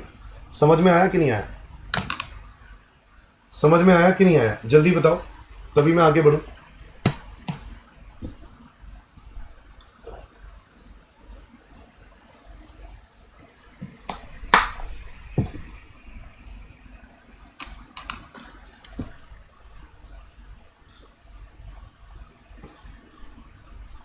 अगला है 80DD, dependent disabled. Dependent disabled में बोला जाता है कि अगर आपका कोई घर में कोई डिसेबल्ड है और आप उनकी ट्रीटमेंट कराते हो, आप उनकी क्या कराते हो? ट्रीटमेंट कराते हो, उनके लिए कोई खर्चा करते हो, तो गवर्नमेंट कहता है हम आपको डिडक्शन दे देंगे, हम आपको डिडक्शन दे देंगे। या आप उनके लिए खर्चा कर देते हो, या आप उनके लिए खर्चा कर देते हो, या फिर या तो आप उनके लिए खर्चा कर देते हो, या फिर आप उनके लिए पैसा जमा कराते हो। एक लाइफ इंश्योरेंस कॉर्पोरेशन में, एलआईसी में आप जमा कराते हो, डिपॉजिट कराते हो, और फिर बाद में उसकी क्या क्लेम कर लोगे? डिडक्शन। मेरी बात समझे? मतलब सॉरी, डिडक्शन तो साथ साथ ही, डिपॉजिट करते करते ही। भाई देखो ना, फ्यूचर में डिसेबल्ड पर्सन है, उसके फ्यूचर में आपको पता है 10-12 लाख रुपए लगने हैं। आपके इतने पैसे तो है नहीं, तो आपने क्या किया? थोड़ा थोड़ा थोड़ा थोड़ा करके जमा करना स्टार्ट किया। समझे कि नहीं समझे? तो अगर आप ऐसा करते हो तो जो अमाउंट जमा करा रहे हो उसकी क्या मिल जाएगी? डिडक्शन। ठीक है, तो बताओ, maintenance including medical treatment of handicap dependent who is a person with disability, तो मिल जाएगी डिडक्शन। यस, इंडिविजुअल हिमसेल्फ या HUF resident in India, tax payers has been opted, क्या या तो उसने खर्चा कर दिया होगा मेडिकल ट्रीटमेंट पर, या फिर उसने एलआईसी या यूटीआई वगैरह जमा करा दिया होगा for the maintenance of dependent. Simple. इसमें डिसेबिलिटी होती है, डिसेबल्ड पर्सन जो है वो एटलीस्ट 40% डिसेबल होना चाहिए। ये कैसे पता चलेगा वो 40% है या नहीं? ये जिस हॉस्पिटल में आप उसका इलाज करवाते हो उस डिसेबल्ड पर्सन का, उस हॉस्पिटल में ही आपको एक मेडिकल सर्टिफिकेट मिलता है जिससे ये पता चल जाता है कि उसकी डिसेबिलिटी परसेंटेज कितना है। कह रहा है आप ये किस किस के लिए करवा सकते हो? वो डिपेंडेंट कौन है? डिपेंडेंट का मतलब क्या होता है? जो आपके ऊपर डिपेंडेंट है, जिनकी खुद की कोई इनकम नहीं है। तो dependent means spouse, children, parents, brothers, sisters. पहला सेक्शन है जो सबको इज्जत दे रहा है, क्योंकि इससे पहले जो हमने पढ़ा था 80D, उसमें ब्रदर सिस्टर का नाम ही नहीं था। और 80C की बात करें, एलआईसी में, लाइफ इंश्योरेंस प्रीमियम में, वहां पे तो पेरेंट्स का नाम भी नहीं था। 80D में पेरेंट्स का नाम आ गया, और 80DD में, डिपेंडेंट डिसेबल्ड में, इसमें ब्रदर सिस्टर्स का भी नाम दे दिया। अगर वो डिपेंडेंट है तो उनके ऊपर जो भी खर्चा किया जा रहा है आपको फिक्स डिडक्शन मिलेगी। खर्चा जो भी किया जा रहा है फिक्स डिडक्शन मिलेगी। कितनी? 75,000। 75,000 की फिक्स। और अगर हायर डिडक्शन मिलेगी, डिसेबिलिटी अगर 80% या उससे ज्यादा है तो 1,25,000। यस और नो? तो डिसेबिलिटी अगर 40% या उससे ज्यादा है बट 80 से कम है तो 75 फिक्स, और अगर 80% से ज्यादा है तो 1,25,000 रुपए, 1,25,000 की फिक्स डिडक्शन मिल जाएगी। आप खर्चा चाहे 100 रुपए करो, चाहे लाख रुपए करो, चाहे 10 लाख करो, चाहे 50 लाख करो, आपको मिलेगी इतनी डिडक्शन। ठीक है, ये देखो 6,95,000 की इनकम है एक बंदे की, और उसमें बोला एलआईसी करवाया, life insurance premium on the policy since 2008 की, paid by x in cash, cash में दिया है। एलआईसी का प्रीमियम कैश में दिया है, कोई दिक्कत है? कोई दिक्कत नहीं। लाइफ इंश्योरेंस प्रीमियम 80C में आता, वहां हमने कहीं ये बात नहीं पढ़ी थी, याद रखना, ये कंफ्यूजन हो जाती है। ठीक है, इसलिए कह रहा हूं। तो ये बाय कैश दे दोगे तो मिल जाएगी रिडक्शन, कोई दिक्कत नहीं है। 6,95,000 बाय कैश दे रहे हो, 33,334। मुझे बताओ पॉलिसी का अमाउंट कितना है? 2 लाख। पॉलिसी का अमाउंट कितना है? 2 लाख। 2 लाख का पॉलिसी 1/4/12 से पहले की है तो मैक्सिमम कितना मिलेगा? 20% तक मिल सकता है। प्रीमियम दिया कितना है? 33,334 मिल जाएगा। Contribution towards pension fund of LIC, बताओ 80C में तो इतना मिल जाएगा, 80CCC में मिल जाएगा ये? हाँ बिल्कुल मिल जाएगा, 11,000। मेडिकल पॉलिसी कराई on the life of dependent father, 64 years की एज, 19,000 प्रीमियम मिल जाएगा कि नहीं मिल जाएगा? बिल्कुल मिल जाएगा। 80D dependent father. फिर medical insurance premium on the life of dependent brother, क्या मेडिकल प्रीमियम डिपेंडेंट ब्रदर का भर सकते हो? मिल जाएगी रिडक्शन? नहीं मिलेगी। डिपेंडेंट ब्रदर के अगर वो डिसेबल्ड है तो उस डिसेबल्ड की ट्रीटमेंट की मिल जाएगी, बट ये तो प्रीमियम है ना, प्रीमियम की नहीं मिलेगी। ये देखो मेडिकल ट्रीटमेंट डिपेंडेंट ब्रदर जो कि डिसेबल्ड है, अब मिल जाएगी इसकी। कितनी मिलेगी? फिक्स 75,000। भाई 80DD क्या बोलता है जल्दी बताओ? 80DD बोलता है फिक्स रिडक्शन मिलेगी 75,000 की। Is that clear? अब यहां पे उसने बोला एलआईसी में डिपॉजिट भी कराया for the maintenance of dependent brother, तो मैक्सिमम कितनी मिलेगी? 75 मिलेगी, इससे ज्यादा तो मिलेगी भी नहीं। तो बताओ कितना मिला? 33,334 प्लस 11,000 प्लस 19,000 प्लस 75,000, ये हो रहा है 5,56,666। ये मेरी टोटल इनकम आ गई। कोई डाउट? भाई इन दोनों पॉइंट्स का कंसोलिडेटेड एक ही मिलेगा ना, 75 फिक्स।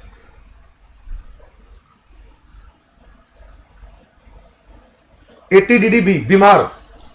अब आप, आपके पेरेंट्स, आपके ब्रदर्स, आपके सिस्टर, आपके वाइफ, आपके मतलब स्पाउस, बच्चे, इनमें से कोई भी बीमार पड़ जाता है तो बीमारी की जो ट्रीटमेंट करानी पड़ती है हॉस्पिटल में, जो खर्चा आता है, उस खर्चे की भी आप डिडक्शन क्लेम कर सकते हो। बहुत बढ़िया। तो इंडिविजुअल हिमसेल्फ या HUF, SSC can claim deduction if he or it has actually incurred expenditure for medical treatment. ठीक है, डिजीज की ट्रीटमेंट कराने के लिए, और इसमें सारे कवर्ड है। हाँ, वर्ड्स डिपेंडेंट लिखा गया, इसका मतलब है डिपेंडेंट होने चाहिए, इंडिपेंडेंट के लिए नहीं। मतलब अगर मान लो मेरी वाइफ वर्किंग है, वो वर्किंग है और वो सैलरी अच्छी कमाती है, तो ऐसे केस में वो इंडिपेंडेंट है। इंडिपेंडेंट है तो वो अपना खर्चा खुद कर सकती है ना, तो फिर आप क्यों कर रहे हो? तो गवर्नमेंट कह रहा है तब आपको डिडक्शन नहीं मिलेगी। डिडक्शन कब मिलेगी? अगर वो इंडिपेंडेंट नहीं होती, वो डिपेंडेंट होती है तुम्हारी इनकम पे। मेरी बात समझ में आ गई?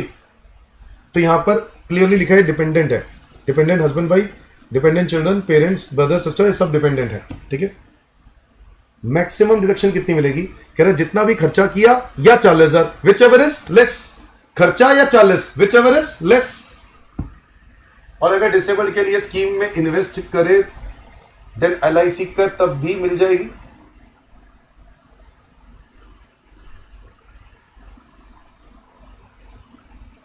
हाँ बेटा बिल्कुल मिल जाएगी ना, पढ़ा तो था हमने, पढ़ा तो था ये, क्या पढ़ा ये? The taxpayer has paid or deposited under any scheme framed in this behalf by LIC, ठीक है। अब पैसा उसमें जमा करो तब भी मिल जाएगी, बट मिलेगी टोटल में फिक्स 75।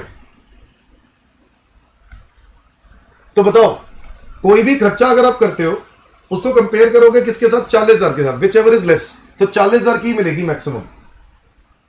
और अगर वो सीनियर सिटीजन है तो 1 लाख, सीनियर सिटीजन है तो 1 लाख, वैसे कितने मिलेगी? 40,000। अच्छा सुनो, डिजीज की ट्रीटमेंट कराई है, हो सकता है आपने कोई मेडिकल इंश्योरेंस करा रखा हो उनके ऊपर, क्या करा रखा हो? Medical insurance. सर अगर मेडिकल इंश्योरेंस करा रखा है तो बेटा वो तो पैसा तो रीइंबर्समेंट आ जाएगा, हॉस्पिटल वाले तो पैसा इंश्योरेंस कंपनी दे देंगे। मान लो 2 लाख का खर्चा हुआ, कितने का खर्चा हुआ? 2 लाख का। 2 लाख में से 1,80,000 इंश्योरेंस कंपनी दे दिया, आपने अपनी जेब से कितना खर्चा किया? 20, तो मिल जाएगी ना 20। कहां पे? 80 DDB में। समझ गए मेरी बात? 80 DDB में 20 की डिडक्शन क्लेम कर लोगे। मेरी बात समझे कि नहीं समझे? जल्दी बताओ। लिख रहे हैं यहां पर, देखो, deduction under this section shall be reduce by any amount receive from insurance company.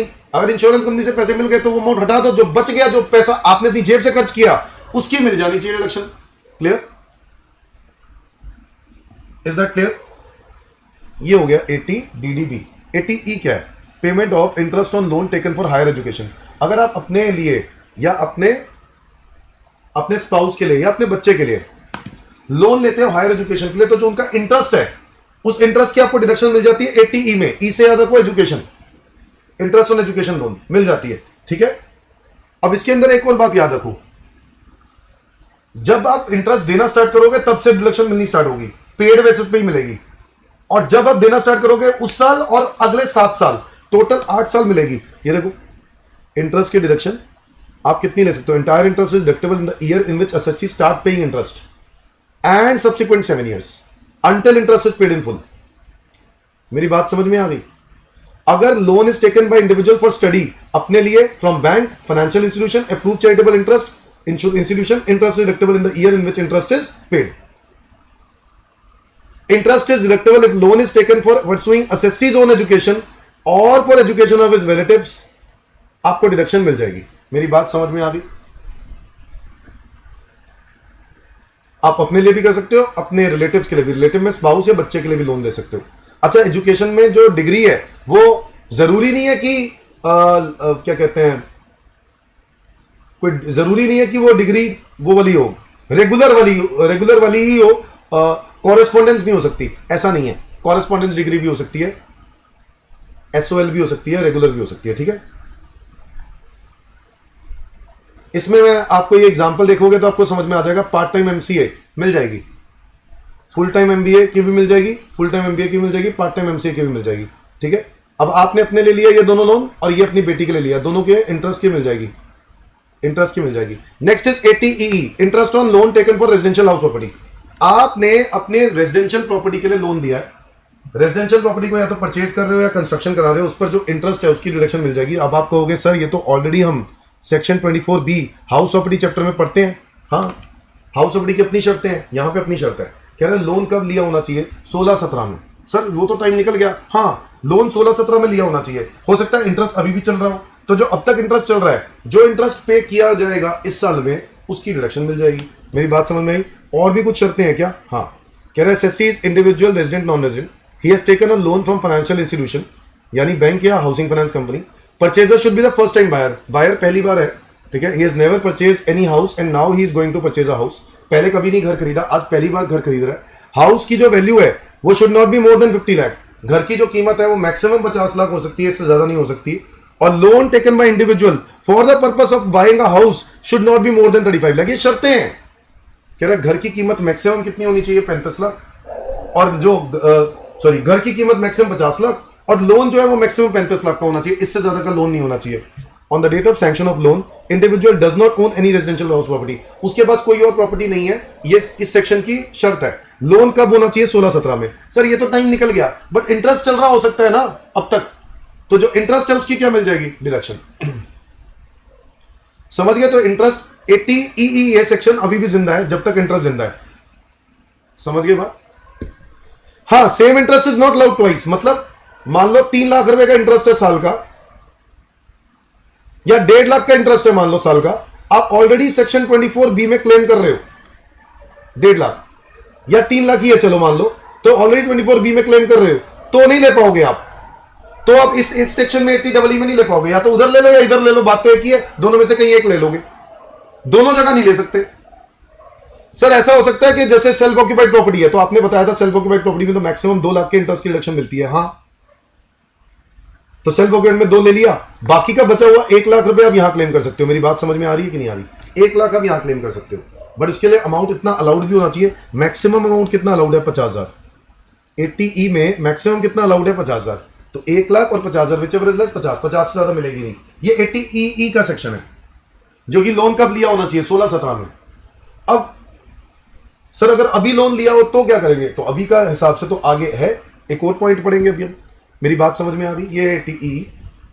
अब इसका एक क्वेश्चन भी देखो कि आपने एक प्रॉपर्टी खरीदी सेल्फ ऑक्यूपेशन के लिए 45 लाख की, कब लिया है? 1/4/17। लोन 35 लाख रुपए का है, प्रॉपर लोन सैंक्शन हो गया 28 मार्च, यानी 16-17 के बीच हो गया सैंक्शन लोन। बोलो हाँ या ना? कंप्यूट इंटरेस्ट एलिजिबल, कितना इंटरेस्ट एलिजिबल होगा बताओ? पहले इंटरेस्ट निकालो। 45 कितने का लोन लिया? 35 लाख। 35 लाख का 11% कितना बनता है? 35 लाख का 11% ये बनता है 385। अब आप क्लियरली बोल रहे हैं सेल्फ ऑक्यूपाइड प्रॉपर्टी है, तो सेल्फ ऑक्यूपाइड प्रॉपर्टी है तो 2 लाख रुपए ले पाओगे self occupied house property chapter में, हाँ या ना? और बाकी का बचा हुआ कितना? 1,85,000 आप कहां क्लेम कर लोगे? 1,85,000 आप कहां क्लेम कर लोगे? ये क्लेम कर लोगे आप सेक्शन 80EE में। बट अब यहां पर भी पूरा तो ले नहीं पाओगे, मैक्सिमम कितना ले पाओगे? 50। तो कितना ले पाओगे? 50 ये और 2 लाख वो, टोटल 2.5 लाख। समझ गए बात?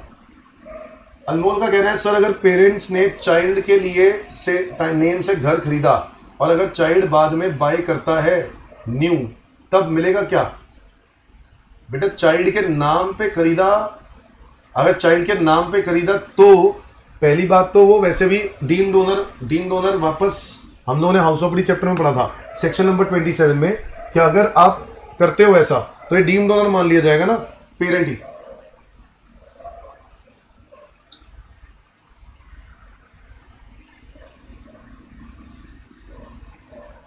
अगर बच्चा 18 साल से कम है तो, 18 साल से ज्यादा है तो नहीं होगा ऐसा। तब तुम कह रहे हो कि अगर न्यू तब मिलेगा क्या? बेटा देखो, अगर बाद में न्यू लेता है तो कोई दिक्कत नहीं है, पहले न्यू नहीं होना चाहिए, पहले से कोई एक प्रॉपर्टी नहीं होनी चाहिए। बात क्लियर है? पहले से आपके नाम पे एक प्रॉपर्टी नहीं होनी चाहिए, ये बात बोला है। कहता है जो आप टॉपिक पूछ रहे हो वो ये है कि purchaser should be the first time buyer, he has never purchase any house and now he is going to purchase a house. ये कहना चाह रहे हो ना तुम?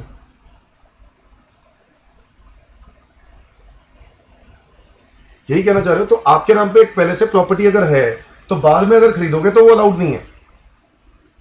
अगर आप पहले से एक प्रॉपर्टी है और बाद में एक और प्रॉपर्टी खरीदते हो तो वो अलाउड नहीं है।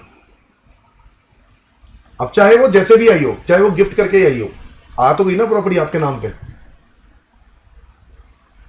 नेक्स्ट सेक्शन इज 80EEA, कहता है interest on loan taken for certain house property. अब एक और हाउस प्रॉपर्टी वाला आ गया। अब ये लेटेस्ट है जिसमें गवर्नमेंट ने बोला लोन कब लिया? 1/4/19 से लेकर 31 मार्च 22। ये भी निकल गया टाइम, बट फिर भी ये लेटेस्ट है। 19 से लेकर 22 यानी 3 साल के बीच, इस 3 साल के बीच अगर आपने लोन लिया है तो आपको इंटरेस्ट की रिडक्शन मिल जाएगी। लोन कह रहा है प्रॉपर्टी मैक्सिमम कितने तक की होनी चाहिए? 45 लाख। प्रॉपर्टी मैक्सिमम कितने तक की होनी चाहिए? 45 लाख, इससे ज्यादा की नहीं होनी चाहिए। और मैक्सिमम इंटरेस्ट देखो वहां पे कितना था 80EE में 50,000, यहां पर एक्चुअल इंटरेस्ट और 1.5 lakh, which ever is less. 1.5 lakh तक क्लेम कर सकते हो। कितना क्लेम कर सकते हो? 1.5 लाख तक। Is that clear everyone? और ये बात भी क्लियर है कि ये डिडक्शन भी 24B के अलावा है, तो जो 24B में होगा उसके अलावा होगा। यस अनमोल, यस। 80 EEB। अब अगर आपने एक ई व्हीकल खरीदी, ये भी टाइम निकल गया वैसे तो, बट इंटरेस्ट चल रहा हो सकता है। अगर आपने लोन लिया किसके लिए, परचेज ऑफ ई व्हीकल के लिए, तो जो इसका लोन कब तक लिया होना चाहिए, 2023 1/4/19 से लेकर 31 मार्च 23 तक, यानी 4 साल के बीच अगर आपने लोन लिया for purchase of e vehicle, तो उस पर जो इंटरेस्ट है उसकी आपको एक्चुअल इंटरेस्ट और 1.5 लाख रुपए, विच एवर इज लेस, आपको डिडक्शन मिल जाएगी। एक्चुअल इंटरेस्ट और 1.5 लाख रुपए, विच एवर इज लेस, आपको डिडक्शन मिल जाएगी। बेटा फर्स्ट टाइम बायर नहीं है, बट आपके पास पहले से एक नाम पे प्रॉपर्टी है। द पॉइंट इज दिस, अगर आपके पास पहले से एक प्रॉपर्टी है तो आप इस पॉइंट के उल्लंघन कर देते हो। समझ गए बात?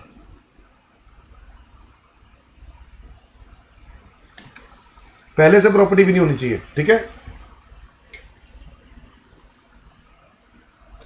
अब मुझे बताओ 80 EEB समझ में आया? 80 EEB में मैक्सिमम इंटरेस्ट कितना रिडक्शन मिलेगी, एक्चुअल या 1.5 lakh, which ever is less, इससे ज्यादा नहीं मिलेगी। ये क्वेश्चन देखो, आपने 43 लाख का लोन लिया, मिस्टर ए ने 43 लाख का लोन लिया, सैंक्शन ऑफ लोन कब है, 1/4/21। लोन डिसबर्स मतलब लोन वापस, लोन दिया कब है, 1/5/21 को।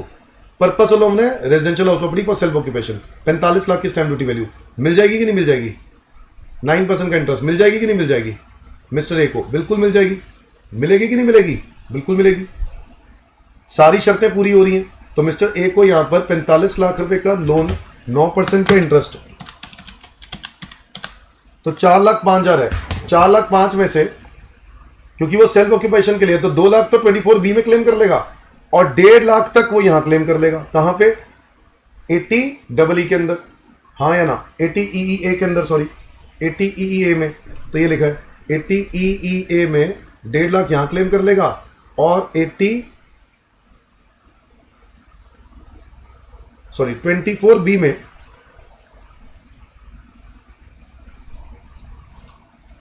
80EEA में यहां क्लेम कर लेगा और 24B क्लेम कर लेगा यहां। यही होगा ना? बताओ इसके बाद वाला पॉइंट बताओ। लोन लिया 45 लाख का एनबीएफसी से, लोन लिया कब है, ये डेट पर, डिसबर्समेंट ये डेट पर, property self occupation, stamp duty value ज्यादा नहीं है, 45 लाख मैक्सिमम अलाउड है, तो 48 लाख है, मिलेगा ही नहीं, मिलेगा ही नहीं। समझ गए मेरी बात? नेक्स्ट बताओ, सी वाले में बताओ। लोन लिया, डिपॉजिट टेकिंग फ्रॉम एनबीएफसी, इस डेट को लिया, डिसबर्समेंट इस डेट को हुए, ई व्हीकल के लिए, ई व्हीकल के लिए मिल जाएगा कि नहीं मिल जाएगा? मिल जाएगा। गाड़ी कितने की भी हो, उससे कोई फर्क नहीं पड़ता। 22 लाख, 10%, 2 20, बट मैक्सिमम कितनी मिलेगी? 1.5 लाख। कहां पर? 80EEB, 1.5 लाख की मिल जाएगी। क्लियर? अब मुझे बताओ अगला वाला पॉइंट क्या है। लोन कब लिया होना चाहिए? 30 मार्च 2019 को लिया है सैंक्शन ऑफ लोन, तो ये डेट ठीक है, 1/4/19 से तो स्टार्ट होता था ये पॉइंट, तो इसकी नहीं मिलेगी, 0, इसकी नहीं मिलेगी, निल। मेरी बात समझ में आ गई कि नहीं आ गई? ये हो गया section number 80EEB, purchase of E vehicles के लिए। फिर आ जाता है 80G, donations, donation to certain funds. अब इसमें तो मैंने आपको एक बहुत सिंपल सा तरीका बताया हुआ है। अब आपको याद होगा सेक्शन नंबर 80G में, 80G में 4 बातों का ध्यान देना है। 4 तरह के फंड होते हैं। एक, नॉट एप्लीकेबल और 100%, एक 10% ऑफ जीटीआई और 100%, एक नॉट एप्लीकेबल और 50% और एक 10% ऑफ जीटीआई और 50%। याद आया कि नहीं आया? मैंने आपको बताया था, इनको याद करने के लिए आप ये 4 बना लो। अब बताओ नॉट एप्लीकेबल 100 में क्या आते हैं, मत याद करो, सिर्फ 10% ऑफ जीटीआई। ये स्टेप नंबर क्या है? सबसे पहले क्या करना पड़ता है? हमें चेक करना होता है ग्रॉस क्वालिफाइंग अमाउंट। याद है? स्टेप नंबर 1 क्या है? Gross qualifying. ग्रॉस क्वालिफाइंग में तो बस ये चेक करो कि वो जो डोनेशन है वो एलिजिबल है कि नहीं है डिडक्शन के लिए, वो एलिजिबल है कि नहीं है। सर वो कैसे पता चलेगा? कि जैसे 2000 से ज्यादा कैश अलाउड नहीं है। नंबर 2, काइंड में डोनेशन देते हो तो उसकी डिडक्शन नहीं मिलती। नंबर 3, ये भी देखना है कि वो डोनेशन इस लिस्ट में है कि नहीं है। लिस्ट बनाई है, ये रही लिस्ट, इस लिस्ट के अंदर है कि नहीं है, तो एलिजिबल तभी होगी। मेरी बात समझ में आ गई? एलिजिबल तभी होगी। तो पहले ग्रॉस क्वालिफाइंग देखो। फिर स्टेप नंबर 2 क्या है? Net qualifying. ये नेट क्या है? नेट क्या है? नेट के अंदर जितना भी ग्रॉस क्वालिफाइंग अमाउंट होगा उसको कंपेयर करोगे 10% ऑफ एडजस्टेड जीटीआई के साथ, विच एवर इज लेस, और उतने अमाउंट की डिडक्शन मिल जाएगी। समझ में आया? ग्रॉस को 10% ऑफ जीटीआई से कंपेयर करेंगे, विच एवर इज लेस, उतनी अमाउंट की डिडक्शन मिल जाएगी।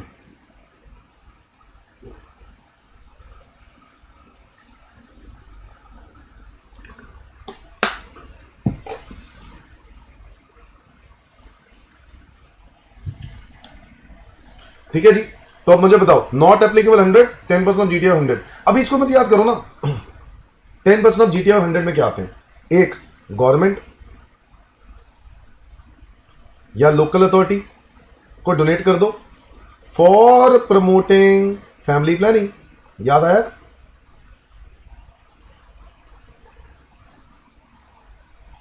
याद आया? नंबर 2, आप 10% ऑफ जीटीआई 100 में क्या याद करो? 10% ऑफ जीटीआई 100 में क्या याद करो? आप इनमें याद करो Indian Olympic association, Indian Olympic association, या कोई भी ऐसा एसोसिएशन जो स्पोर्ट्स इंफ्रास्ट्रक्चर को डेवलप कर रहा है हमारे देश में।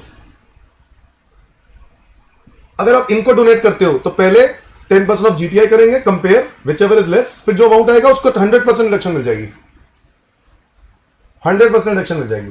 फिर आएगा नॉट एप्लीकेबल और 50%। इसमें बड़ा सिंपल है, इसमें आता है गांधी परिवार। मैंने आपको बताया था गांधी परिवार, याद है? इसमें सिर्फ पूरी लिस्ट के अंदर गांधी परिवार के सिर्फ 4 हैं और वो चारों यहीं पे आते हैं। पहले बोलता है नॉट एप्लीकेबल, मतलब गांधी परिवार इज नॉट एप्लीकेबल, हाँ कि ना? और फिर उसके बाद इज्जत कितनी है? 50, है ना? अभी तो हिसाब किताब कुछ ऐसा ही है, 50 वाला ही। बताओ, Indira Gandhi memorial trust, Rajiv Gandhi foundation, prime minister drought relief fund. Drought, D से ड्रॉट, ड्रॉट मतलब सूखा, और सूखा कौन है? गांधी परिवार। देखो ऐसा है, मैं ऐसा इसलिए बोल रहा हूं क्योंकि जो prime minister national relief fund है वो यहां आता है। तो क्या होता है, बच्चों को कंफ्यूजन हो सकती है, प्राइम मिनिस्टर दोनों में फंड है। अब प्राइम मिनिस्टर कौन रहे हैं? इंदिरा गांधी प्राइम मिनिस्टर रही हैं, राजीव गांधी, तो अब ये प्राइम मिनिस्टर रहे हैं, तो इसलिए प्राइम मिनिस्टर भी गांधी परिवार में से ही है कि नहीं है? तो इसलिए इंदिरा गांधी मेमोरियल, अब प्राइम मिनिस्टर तो ये भी है, बट ये वाला फंड यहां आता है, वो नेशनल रिलीफ फंड है। ये ड्रॉट, ड्रॉट यानी सूखा, सूखा कौन है? गांधी परिवार। ऐसे याद करना है।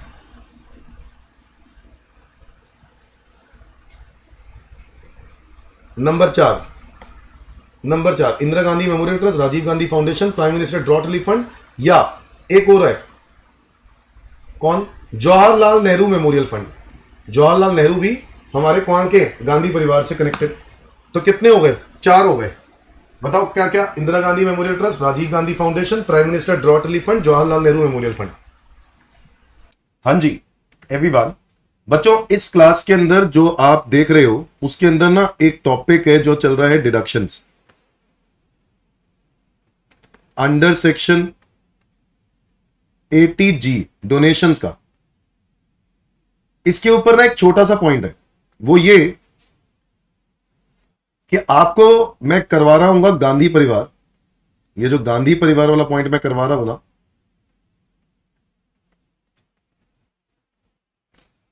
इस पॉइंट पे 4 मैंने वर्ड लिखवाए होंगे, Indira Gandhi memorial trust, Rajiv Gandhi foundation, prime minister drought relief fund और जवाहरलाल नेहरू मेमोरियल फंड। बच्चों मैं आपको बता दूं कि अब ये जो फंड है ना, ये वाले Indira Gandhi memorial trust, Rajiv Gandhi foundation, Jawaharlal Nehru memorial fund, ये तीनों फंड हट गए। अब आपके सिर्फ prime minister drought relief fund ही इकलौता इसमें बचा है, यानी नॉट एप्लीकेबल और 50% में। जी हाँ, नॉट एप्लीकेबल और 50%। ठीक है, तो अब जो है पूरा गांधी परिवार हटा दिया है, सिर्फ prime minister drought relief fund ही रह गया, बस बाकी सब पॉइंट सेम है और बाकी सब कुछ सेम है। ठीक है, चल आगे कंटिन्यू करो। नॉट एप्लीकेबल और फिर 50 और फिर 10% ऑफ जीटी और 50। इसमें कौन कौन आते हैं? इसमें आते हैं भाई, यहां देखो, यहां गवर्नमेंट लोकल अथॉरिटी है, यहां पर आप किसी भी लोकल अथॉरिटी या किसी एसोसिएशन को डोनेट करते हो, किसी एसोसिएशन को डोनेट करते हो, किस पर्पस के लिए? फॉर लोकल अथॉरिटी है, एसोसिएशन को डोनेट करते हो for other than promoting family planning, other than promoting family planning. Family planning मुद्दा नहीं है, कोई और मुद्दा है तो वो यहां आएगा। अगर फैमिली प्लानिंग मुद्दा होता तो 10% जीटीआई के बाद 100, तो यहां पे 10% जीटीआई के बाद 50%। नंबर दो, वहां इंडियन ओलंपिक एसोसिएशन है ना, यहां पे बोला जाता है किसी भी association, local authority, state government, किसी को भी देते हो for the purpose of development of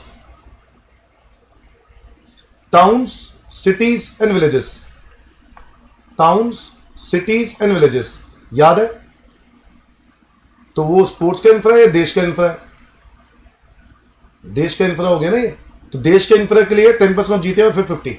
number 3, minority community को प्रमोट करने के लिए आप डोनेट करते हो, तो माइनॉरिटी कम्युनिटी के लिए कितना है? 10% ऑफ जीटीआई और फिर 50। नंबर 4, अगर आप किसी टेंपल, मॉस्क, गुरुद्वारा है ना, या चर्च, इनको डोनेट करते हो तो कितना मिलेगा? 10% जीटीआई और 50। और लास्ट में any other charitable fund, any other charitable fund या चैरिटेबल ट्रस्ट, कोई भी चैरिटेबल ट्रस्ट को डोनेट करते हो या फंड को डोनेट करते हो तो वो इसमें आएगा। ठीक है, तो बस ये याद करना है, बस बाकी सारे बचे हुए सब इसमें आ जाएंगे, बाकी सारे बचे हुए इसमें आ जाएंगे। याद होता है कि नहीं याद होता है? याद होना ही चाहिए भाई, ये तो याद करवाया हुआ है क्लासेस के अंदर। बस अब ये 10% ऑफ जीटीआई क्या है? हमें 10% ऑफ जीटीआई से कंपेयर करना होता है ना। ये जीटीआई क्या है? क्या ये जीटीआई मतलब ग्रॉस टोटल इनकम? सर इस ग्रॉस टोटल इनकम में से सारी डिडक्शन माइनस कर देंगे 80C से 80U, एक्सेप्ट 80G, क्योंकि 80G तो निकाल रहे हैं ना हम लोग, 80G को छोड़ के बाकी सारी डिडक्शन माइनस कर देंगे। Okay, 10% of adjusted GTI. समझ गए बात? समझ गए मेरी बात? इस बात का आपको ध्यान देना होगा। इसमें एलटीसीजी नहीं आएगा, क्योंकि एलटीसीजी में तो 80C to 80U मिलता ही नहीं, वो है ना फ्लैट रेट होता है ना। और इस पे एसटीजी ट्रिपल बने पे भी में भी कवर नहीं होगा, क्योंकि इस पे भी 80C to 80U नहीं मिलता। मेरी बात समझ में आ गई? आओ दोस्तों पढ़ते हैं। कैश डोनेशन मैक्सिमम कितनी अलाउड है? 2000 से ज्यादा कैश डोनेशन अलाउड नहीं है। क्वेश्चन नंबर 17 देखो ध्यान से। विनिंग फ्रॉम लॉटरी आपको दी हुई है 1,04,500, बिजनेस इनकम दिया हुआ है 11,05,500, कंट्रीब्यूशन टुवर्ड्स पीपीएफ दिया है 70,000, donation to prime minister national league fund है 51,000, गवर्नमेंट ऑफ इंडिया को प्रमोटिंग फैमिली प्लानिंग है 33 और पब्लिक चैरिटेबल इंस्टीट्यूट को 1,12,000। आपको फाइंड आउट करनी है नेट इनकम। कैसे निकालेंगे नेट इनकम? कैसे फाइंड आउट करेंगे? सुनो ध्यान से। सबसे पहले तो बिजनेस इनकम देखी कितनी है? 11,500। जी हाँ 11,500। फिर इसके बाद विनिंग फ्रॉम लॉटरी है 1,04,500।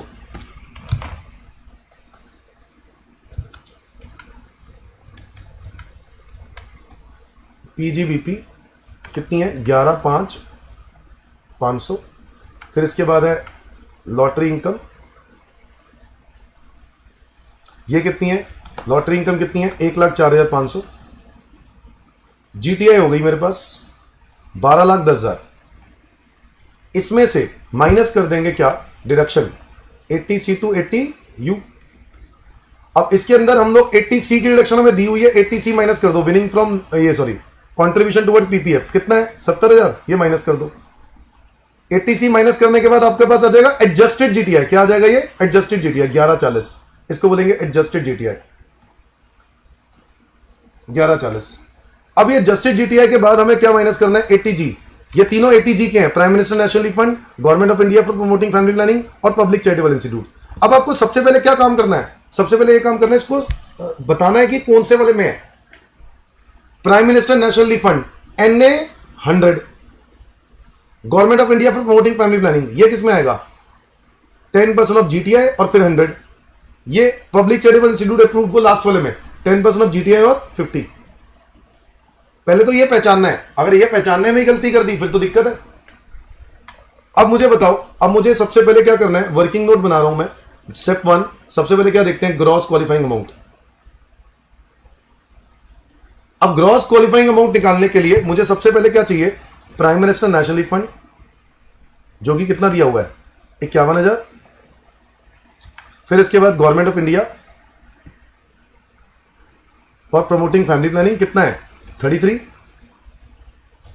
फिर इसके बाद है पब्लिक चैरिटेबल इंस्टीट्यूट, कितना है, 1,12,000। ये सारे एलिजिबल है, हाँ, टोटल मिला के देखो ये बनते हैं 196। ये हो गया gross qualifying. Step number 2, net qualifying.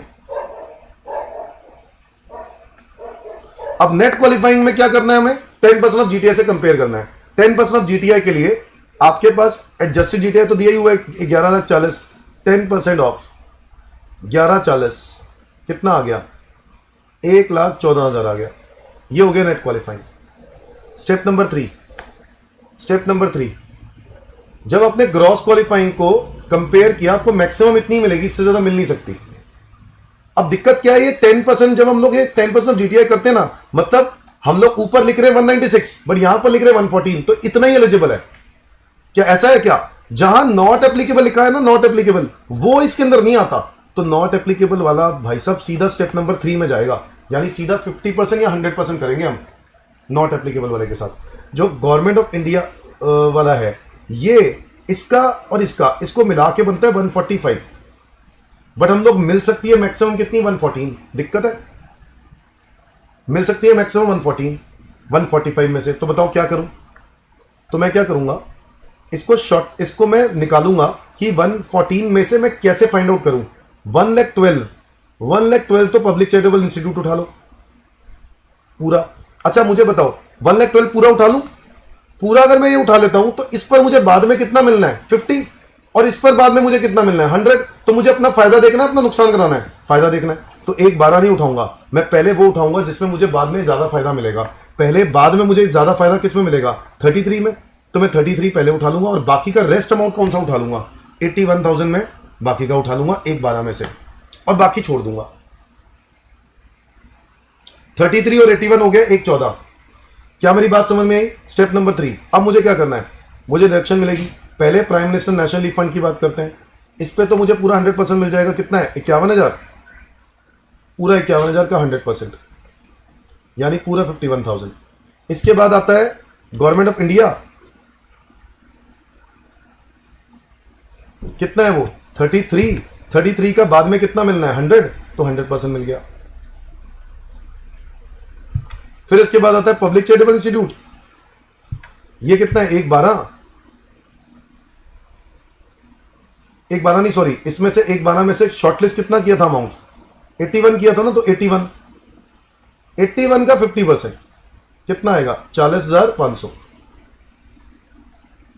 तो मैक्सिमम इतना मिलेगा, 51, 33, 40,500, ये बनता है 1,24,500।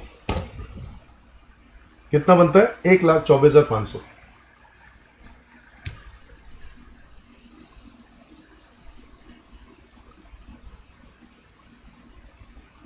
यस बेटा, उसको वो एडजस्टेड जीटीआई बोलते हैं, पहले सारी रिडक्शन माइनस करनी है एक्सेप्ट एटीजी।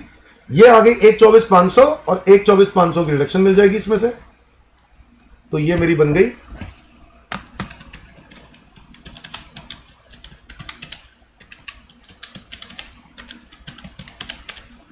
10,15,500 मेरी टोटल इनकम। समझ में आया, बड़ा इंपॉर्टेंट है, बच्चे इसके अंदर बहुत गलती करते हैं, इसलिए मैंने ये करवा दिया आपको, ठीक है। ये गलती करते हैं और ये आएगा ही आएगा, इज दैट क्लियर, ये आएगा ही आएगा। मैं आपको बता देता हूं, सबसे इंपॉर्टेंट में 80C है, 80D, 80C, 80D, 80CCD है, ये इंपॉर्टेंट है, ठीक है। 80C इंपॉर्टेंट है, 80CCD इंपॉर्टेंट है, 80D इंपॉर्टेंट है। इसके बाद 80EE ए इंपॉर्टेंट है, इसके बाद 80G इंपॉर्टेंट है, जो भी हम कर रहे हैं। इसके बाद एक 80TTA अभी मैं डिस्कस करूंगा, और 80TTB इंपॉर्टेंट है, और 80U ये इंपॉर्टेंट है। बस ये डिडक्शंस अगर आप ध्यान से कर लो तो काम खत्म बेटा। स्टेप्स सबसे पहले ग्रॉस क्वालिफाइंग मतलब होता है सम ऑफ ऑल डोनेशंस। जितनी भी एलिजिबल डोनेशंस हैं उनको हम सम अप कर देते हैं, उसको बोलते हैं ग्रॉस क्वालिफाइंग। नेट क्वालिफाइंग होता है ग्रॉस को, अमाउंट को कंपेयर करते हैं हम 10% ऑफ जीटीआई के साथ। तो जीटीआई का एडजस्टेड जीटीआई कितना है? 1140 है ना एडजस्टेड जीटीआई, उसका 10%, यानी हम लोग मैक्सिमम इतनी डिडक्शन क्लेम कर पाएंगे। बट दिक्कत क्या है, आपने देखी होगी ये जो लिस्ट है, इस लिस्ट के अंदर कुछ जगहों पर आपने देखा होगा डब्बों में नॉट एप्लीकेबल लिखा है और कुछ जगहों पर क्या लिखा है? 10% ऑफ जीटीआई। नॉट एप्लीकेबल लिखा है और वहां पर 10% ऑफ जीटीआई भी लिखा है। तो जहां पर नॉट एप्लीकेबल का मतलब क्या है कि नॉट एप्लीकेबल वालों का मतलब ये है कि वहां पे 10% ऑफ जीटीआई से कंपेयर करना नहीं है, और जहां पर 10% ऑफ जीटीआई लिखा है वहां पे 10% ऑफ जीटीआई से कंपेयर करने के बाद जो अमाउंट आएगा उसका 50 या 100 करेंगे। ये जो 100 है, आपने देखा होगा कई जगहों पे 100 है और आगे कहीं पे 50 भी मिलेगा, ये देखो। इसलिए मैंने वो आपको 4 डब्बे बनवाए थे, उस 4 डब्बों में मैंने सारे फंड बता दिए। ये जितने भी फंड हैं इनमें से 3 वालों को कॉन्सेंट्रेट करो, बाकी सारे नॉट एप्लीकेबल और 100 में आ जाएंगे। समझ गए मेरी बात? तो पहले ग्रॉस फिर कंपैरिजन में आपने देखा होगा मैंने इस prime minister national league fund को लिया ही नहीं, कंसिडर नहीं किया। क्यों? क्योंकि ये सीधा थर्ड स्टेप में जाएगा ना, नॉट एप्लीकेबल है ना ये। और लास्ट में फिर 100 और 50 करना होता है। आखिरी स्टेप क्या है? या तो 50% होगा किसी चीज का या 100 होगा नेट क्वालिफाइंग का, बस।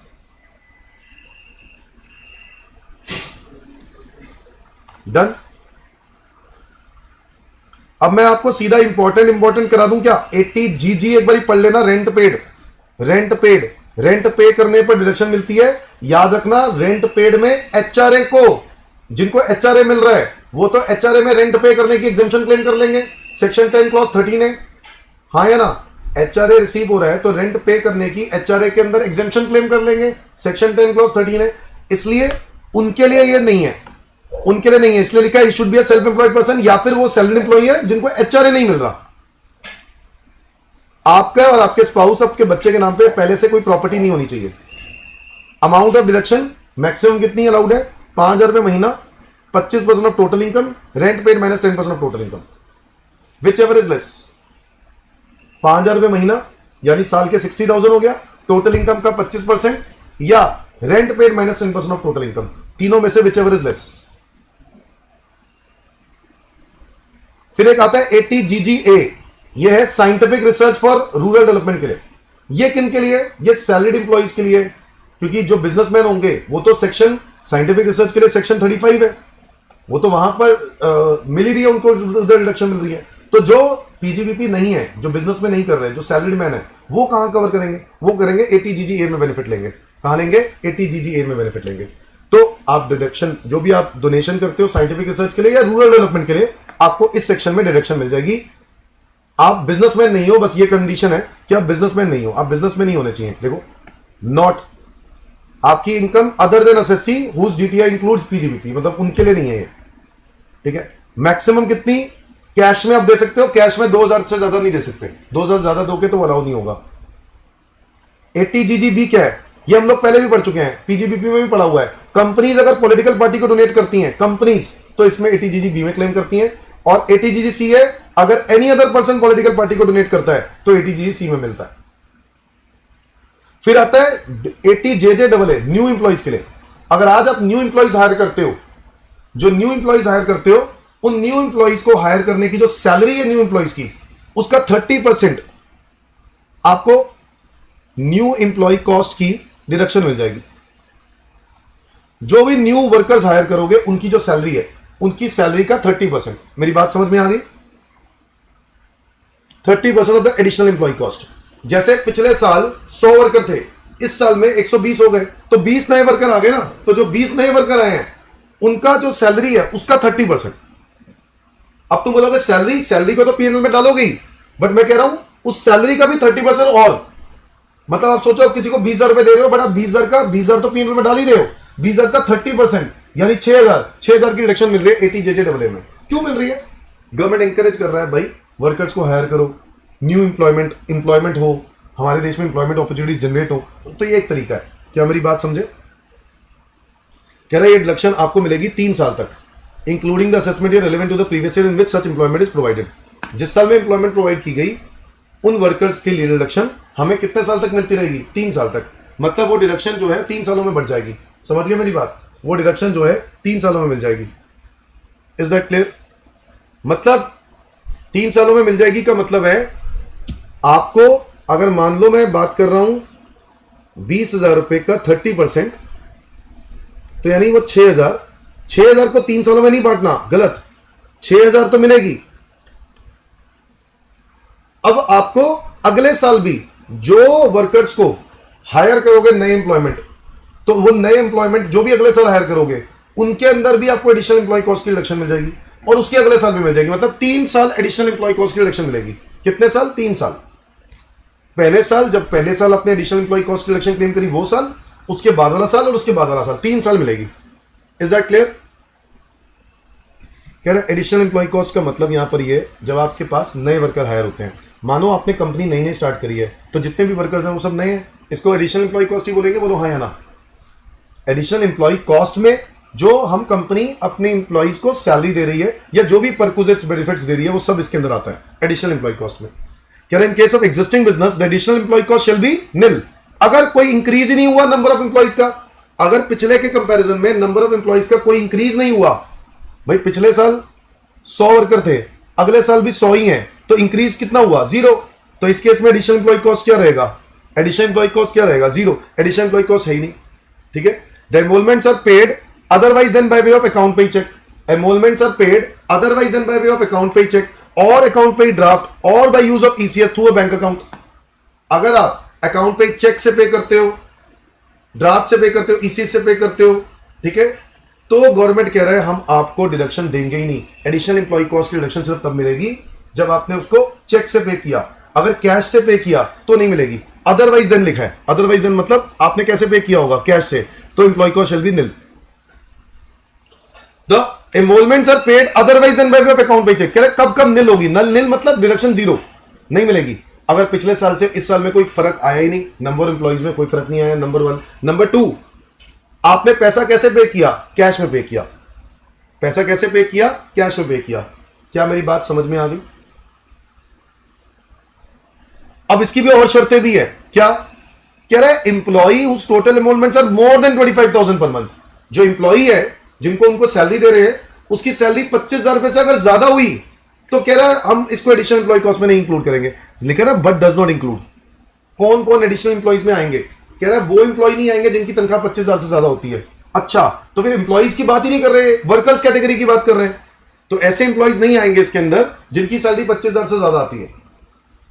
ठीक है। नंबर 2, ऐसे एम्प्लॉइज इसके अंदर कवर नहीं करने जिनका कॉन्ट्रीब्यूशन गवर्नमेंट करता है under EPF and employees pension scheme notified in the EPF and miscellaneous provisions act. एक ये एक्ट है, अगर इस एक्ट के अंदर कंपनी ने रजिस्ट्रेशन करा रखी है तो होता क्या है कि इसके लिए कंपनी, इसके लिए एम्प्लॉयर कंट्रीब्यूट करता है, मतलब एम्प्लॉइज के लिए एम्प्लॉयर कंट्रीब्यूट करता है, और अगर वो गवर्नमेंट कंट्रीब्यूट करता है, एम्प्लॉयर नहीं, गवर्नमेंट कंट्रीब्यूट करता है। गवर्नमेंट कह रहा है अगर हम ऑलरेडी कंट्रीब्यूट कर रहे हैं इस स्कीम में, तुम रजिस्टर्ड हो, तो हम आपको डिडक्शन क्यों दें? डिडक्शन भी दे, कंट्रीब्यूशन भी दे। अच्छा नहीं, तो गवर्नमेंट ने क्या बोला? 3 इयर्स पॉइंट का मतलब है जिस साल में आपने डिडक्शन ली एडिशनल एम्प्लॉय कॉस्ट की, उसके अगले साल भी आपने नए वर्कर्स अगर हायर करे तो उस साल भी डिडक्शन मिल जाएगी, उसके बाद जब नए वर्कर हायर किए तब भी मिल जाएगी। समझ गए मेरी बात अनमोल?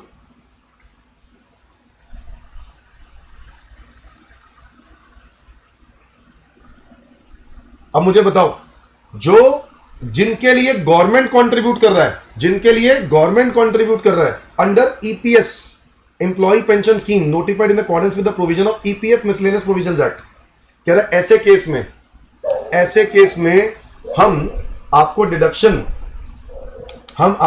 नहीं देंगे। क्यों देंगे? कह रहा है हम कंट्रीब्यूट, गवर्नमेंट ही तो कंट्रीब्यूट कर रहा है, गवर्नमेंट दो नुकसान थोड़ी ना खाएगा। मेरी बात समझे? नंबर 3, ऐसे एम्प्लॉइज जिनको आपने हायर ही कितने दिन के लिए किया? 240 दिन से कम। कह रहा अगर आपने उनको हायर किया उसका थोड़े दिन बाद निकाल दिया, फायदा क्या? 240 दिन एटलीस्ट रखना पड़ेगा। 240 दिन मतलब 8 महीने हो गए ना, तो 8 महीने तक कम से कम हायर करना होगा। ठीक है। और यही फुटवेयर इंडस्ट्री है, लेदर प्रोडक्ट है, अपैरल प्रोडक्ट है, तो ऐसे बिजनेस के अंदर कम से कम 150 दिन के लिए हायर करना होगा। ठीक है। 150 दिन से अगर कम होगा तो आपको ये डिडक्शन नहीं मिलेगी, 150 दिन से ज्यादा होगा तो मिल जाएगी। ठीक है। नॉर्मल बिजनेसेस के अंदर 240 दिन और फुटवेयर, लेदर या अपैरल बिजनेस के अंदर 150 दिन। Is that clear? ऐसे employees who does not participate in RPF, कह रहे ऐसे इंप्लॉइज जो आरपीएफ में पार्टिसिपेट नहीं करते उनकी डिडक्शन, उनको भी नहीं मिलेगी डिडक्शन। नहीं अनमोल, 3 साल के बाद खत्म ना बेटा, यही तो बात हो रही है, 3 साल के बाद खत्म। ठीक है अनमोल, 3 इयर्स तक कैसा होगा, ये बेनिफिट आपको 3 इयर्स तक मिलेगा। ये बेनिफिट आपको कितने साल तक मिलेगा बताओ? 3 इयर्स तक मिलेगा। ठीक है,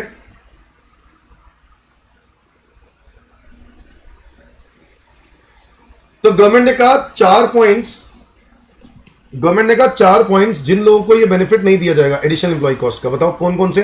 पहला पॉइंट जिनकी सैलरी 25,000 रुपए पर मंथ से ज्यादा है। नंबर 2, जिनका इंटायर कॉन्ट्रीब्यूशन ईपीएस स्कीम के अंदर कौन दे रहा है? गवर्नमेंट दे रहा है। नंबर 3, जिनका टोटल पीरियड जो वो एम्प्लॉयड है वो 240 दिन से कम एम्प्लॉयड है। कितने? 240 से कम एम्प्लॉयड है, तो उनका यहां पर कवर नहीं होगा। और अगर फुटवेयर लेदर इंडस्ट्री है तो 150 दिन से कम एम्प्लॉयड है। और number 4, employee does not participate in RPF, employee आप पार्टिसिपेट नहीं करता आरपीएफ के अंदर। तो ऐसे केस में गवर्नमेंट ने क्या बोल दिया? भाई साहब हम डिडक्शन आपको नहीं देंगे। मेरी बात समझ में आ गई? ये देखो, mister A has commence the business of manufacture of computers. 350 नए वर्कर हायर करे हैं 2023-24 में। 75 1/4-23 को हायर करें, रेगुलर वर्कर्स हैं। अच्छा, कैजुअल वर्कर्स की मिलेगी क्या? कैजुअल वर्कर्स की नहीं मिलेगी, नए रेगुलर वर्कमेन होने चाहिए। कैजुअल मतलब जो डेली वेज पे, दिहाड़ी पे जो काम करते हैं। हाँ अनमोल, yes.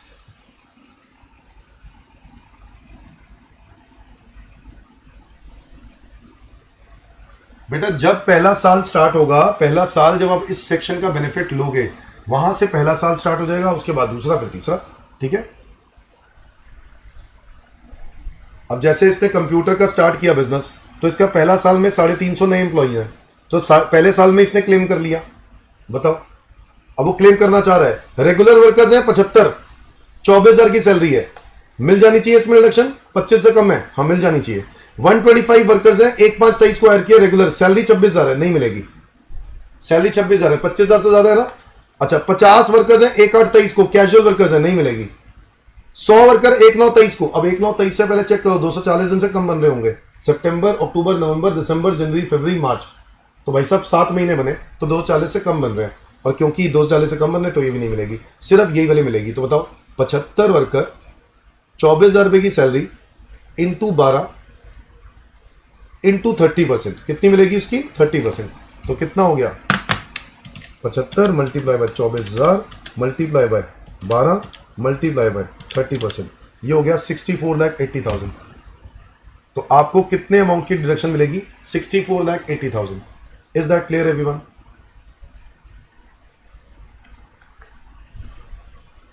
Is that clear everyone? अब एक होता है 80 QQB, deduction in the case of royalty income of authors. वो तो होता नहीं, ऑथर्स जो लोग बुक लिखते हैं, ऑथर्स, जॉइंट ऑथर्स भी होते हैं, 2 ऑथर भी हो सकते हैं एक बुक के। तो इनको क्या, इनकी रॉयल्टी इनकम पे डिडक्शन है। मैक्सिमम कितनी है? 3 लाख, मैक्सिमम 3 लाख। तो रॉयल्टी इनकम या 3 lakh, which ever is less, 3 lakh. 3 lakh से ज्यादा की डिडक्शन नहीं मिलती। रॉयल्टी इनकम या 3 लाख, समझ गए मेरी बात? और यहां पर रॉयल्टी 2 तरह की होती है, या तो लमसम होगा या परसेंटेज होगा, या लमसम होगा या परसेंटेज। अब ये लमसम क्या होता है भाई? लमसम का मतलब है तुम मेरी बुक, तुम पब्लिशर हो, तो पब्लिशर हो और तुम मेरे लिए काम, मैं मतलब मैं तुम्हारे लिए बुक लिख रहा हूं और तुम बुक को बेचोगे, तुम मेरे पब्लिशर हो और मेरा तुम्हारे साथ एग्रीमेंट क्या हुआ, तुम मुझे हर साल 10 लाख रुपए दे दो, मुझे फर्क नहीं पड़ता तुम कितनी बुक्स बेचते हो। इसको बोलते हैं रॉयल्टी लमसम में। ये कौन सी रॉयल्टी हो गई? लमसम में। और एक होती है परसेंटेज में।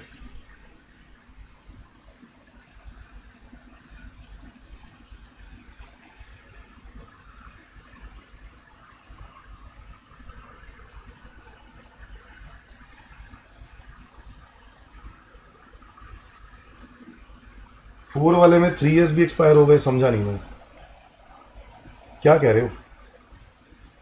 3 इयर्स एक्सपायर हो गए मतलब कैसे हो गए? 1/9-23 है, 3 इयर्स एक्सपायर हो गए, समझ में नहीं आया।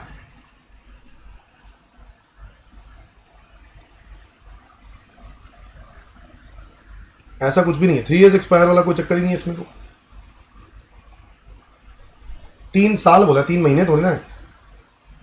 समझ में नहीं आया तुम्हारा पॉइंट। चलो मैं आगे बढ़ रहा हूं, मेरे को बता देना बाद में। लमसम या परसेंटेज। लमसम मतलब फिक्स अमाउंट, परसेंटेज मतलब रॉयल्टी का एक परसेंटेज कर देते हैं। जितनी बुक्स बिकी उसका एक परसेंटेज हम आपको दे देंगे। क्या मेरी बात समझे?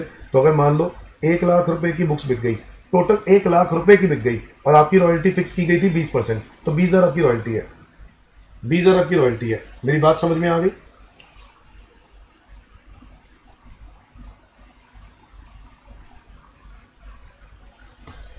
अब बताओ, जो रॉयल्टी परसेंटेज में है इसमें गवर्नमेंट ने एक लिमिट सेट कर दी है कि मैक्सिमम डिडक्शन हम देंगे 15%। कितनी देंगे? 15। और लमसम में तो कोई लिमिट नहीं है। ओवरऑल देखा जाए, अमाउंट में अगर लिमिट पूछोगे मुझसे, तो अमाउंट में लिमिट है कितनी? 3 लाख। ये देखो, 3 लाख और royalty income which ever is lower. Amount में लिमिट इतनी है। अच्छा अच्छा, ठीक। 3 लाख और royalty income which ever is lower. Done everyone? तो मैक्सिमम अमाउंट में 3 लाख या royalty income which ever is lower, इतने अमाउंट की डिडक्शन मिलेगी, इससे ज्यादा नहीं मिलेगी। ये बात सबको समझ में आती है? हाँ, परसेंटेज वाइज देखें तो देखो परसेंटेज में क्या लिखा है। कह रहा where income by way of royalty is not a lump sum consideration, so much of the income as is in excess of 15% of the value of such books sold during the previous year shall be ignored. मतलब 15% से जो ऊपर वाला amount है उसकी आपको deduction नहीं मिलेगी। मेरी बात समझ में आई? Access of 15%।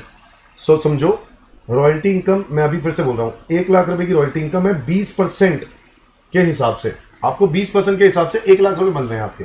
ठीक है? अब मुझे बताओ, आपको मैक्सिमम 15% की रिडक्शन मिलेगी, तो ये 1 लाख अगर 20% है तो 15 कितना होगा? बताओ। 75,000। मैक्सिमम 75,000 की रिडक्शन मिलेगी। यही हुआ ना? मैक्सिमम 75,000 की रिडक्शन मिलेगी। So where income by way of royalty is not a lump sum consideration, so much of the income as is in excess of 15% of the value of such books sold during the previous year shall be ignored. 15% से ज्यादा वाला है वो ignore कर देंगे। क्या ये बात क्लियर है? अगर आप रॉयल्टी इनकम आउटसाइड इंडिया से कमा रहे हो, कहां से कमा रहे हो? आउटसाइड इंडिया से, तो इंडिया में 6 महीने में पैसे आ जाना चाहिए, तब हम आपको डिडक्शन देंगे, वरना नहीं देंगे। कितना बोला? 6 महीने में पैसे आ जाना चाहिए। 30 सितंबर तक। देखो, फाइनेंशियल ईयर का एंड से मतलब 31 मार्च के 6 महीने कब खत्म होंगे बताओ? 30 सितंबर। 30 सितंबर तक गवर्नमेंट कहता है पैसा इंडिया में आ जाना चाहिए। कहीं पता चले तुम वहां का पैसा वहीं इन्वेस्ट कर देते हो, तो फिर हम डिडक्शन क्यों दें? मेरी बात समझ में आ गई? तो गवर्नमेंट कह रहा है 30 सितंबर तक पैसा कहां जाना चाहिए? इंडिया में आ जाना चाहिए। अगर इंडिया में आ गया तो हम आपको डिडक्शन दे देंगे। क्या ये बात क्लियर है? हाँ, देंगे कितनी? मैक्सिमम वही 3 लाख और royalty income which ever is lower.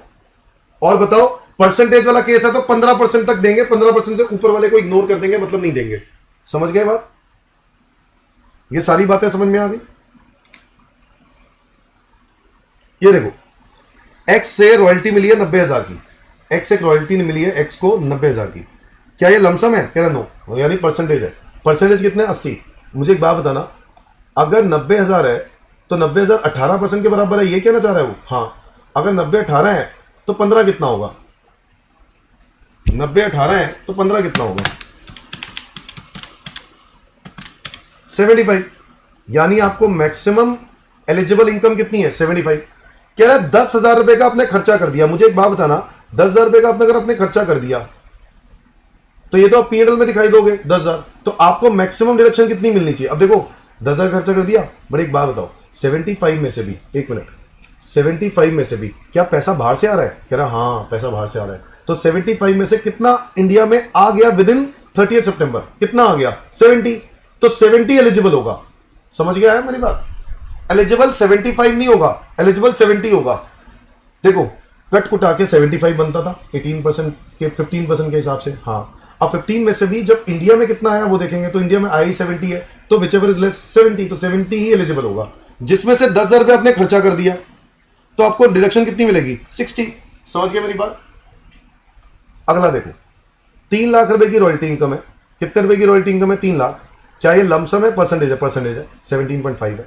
तो 3 लाख अगर 17.5 के बराबर है तो 15 के बराबर कितना होगा बताओ?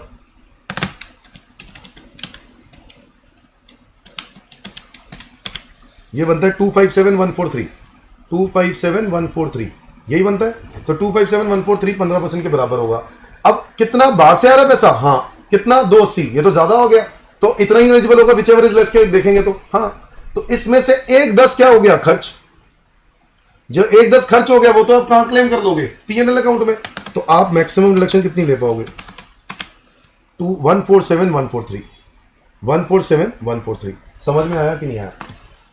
3 लाख था 17.5 के हिसाब से, पहले 15 में कन्वर्ट करो, कर दिया, 15 में कन्वर्ट किया तो आया 257,143।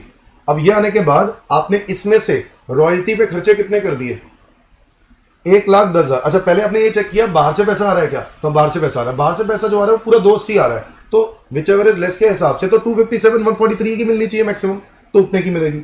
अब उसमें से 1/10 तो खर्च कर दिया, तो वो तो P&L में डाल लोगे, तो फिर डिडक्शन यहां पे कितनी क्लेम कर पाओगे, 147,143। देखो ऐसा है, डिडक्शन जो आपको मिल रही है ना खर्चों के रिस्पेक्ट में ही तो मिल रही है। अब खर्चे के ऑलरेडी जब P&L में डाल ही रहे हो तो आपको डबल डबल बेनिफिट थोड़ा देंगे। मेरी बात समझ में आ रही है कि नहीं आ रही। खर्चों के रिस्पेक्ट में मिलती है डिडक्शन, कि आपको रॉयल्टी इनकम कमा तो रहे हो बट आपकी जो प्रिंटिंग कॉस्ट है, जो आपने टाइपिंग कॉस्ट करी है, जो आपने अपनी मेहनत करी है, उसके लिए आपको डिडक्शन मिल रही है। अब इसलिए उन्होंने कहा कि रॉयल्टी इनकम कमाने के लिए 1/10 खर्चा हो गया, तो वो तो P&L में डेबिट कर ही दोगे। तो जब वो डेबिट कर दोगे, जो बचेगा उसकी डिडक्शन मिल जाएगी इस सेक्शन के अंदर। अब मुझे बताओ अगला 6 लाख 12.5% है, क्या ये 15 से कम है, पहले से ही 15 से कम है, तो हमें काउंट करने की जरूरत नहीं 15 कितना है, 6। अच्छा क्या बाहर से आ रहा है, नहीं, कितना खर्चा कर दिया, 180, 6 में से 180 तो खर्च ही कर दिया, तो कितना बचा 420, तो 420 की मिलेगी, मैक्सिमम 3 लाख की मिल सकती है, तो आंसर क्या होगा 3 लाख। समझे कि नहीं समझे, मैक्सिमम ही 3 लाख मिल सकती है, तो 3 लाख रुपए मैक्सिमम हो जाएगी इसमें। अच्छा अगला बताओ, अगला वाला बताओ, 8 लाख की इनकम है, लमसम है, यस। क्या इसमें बाहर से पैसा आ रहा है, हाँ, तो 8 में से बाहर से पैसा आ रहा है 7, तो 7 लाख रुपए देखेंगे, यस। 7 में से 240 तो खर्चा कर दिया, तो कितना बचा 460, 460 की डिडक्शन मिलेगी, बट उसको कंपेयर करोगे 3 लाख के साथ, which ever is less 3 lakh, तो आंसर इज 3 लाख। समझ में आया कि नहीं आया, जल्दी जल्दी जवाब दो। 80 QQB,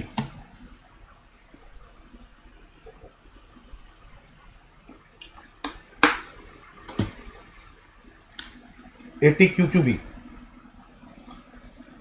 और इसी के जैसा सेक्शन है RRB, पेटेंट्स के लिए। फिर आता है TTA, ये है saving, interest on deposits in saving account. तो जो अपने सेविंग अकाउंट में जो इंटरेस्ट आता है ना, उस पे डिडक्शन की बात हो रही है, और इस पे इंटरेस्ट मैक्सिमम डिडक्शन कितनी मिलेगी, 10,000। कितनी मिलेगी, 10,000। इंटरेस्ट ऑन सेविंग अकाउंट पे 10,000 रुपए की इंटरेस्ट की डिडक्शन मिलती है। Is that clear. Post office होगा तो पोस्ट ऑफिस में भी 10,000 की मिलेगी, बट 10,000 के अलावा पोस्ट ऑफिस सेविंग अकाउंट में आपको 3,500 रुपए की एग्जेम्पशन भी मिलती है। यह बात हम लोगों ने सेक्शन 10 क्लॉज 15 में पढ़ रखी है। 3,500 रुपए की सिंगल अकाउंट है तो एग्जेम्पशन मिल जाएगी, ज्वाइंट अकाउंट है तो 7,000 की मिल जाएगी पोस्ट ऑफिस में, ठीक है। और 10,000 रुपए अलग से डिडक्शन मिल जाएगी।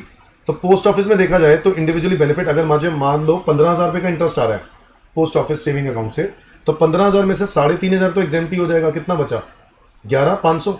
उस 11,500 में से 10,000 रुपए की क्या मिल जाएगी, डिडक्शन। समझे मेरी बात, समझे कि नहीं समझे।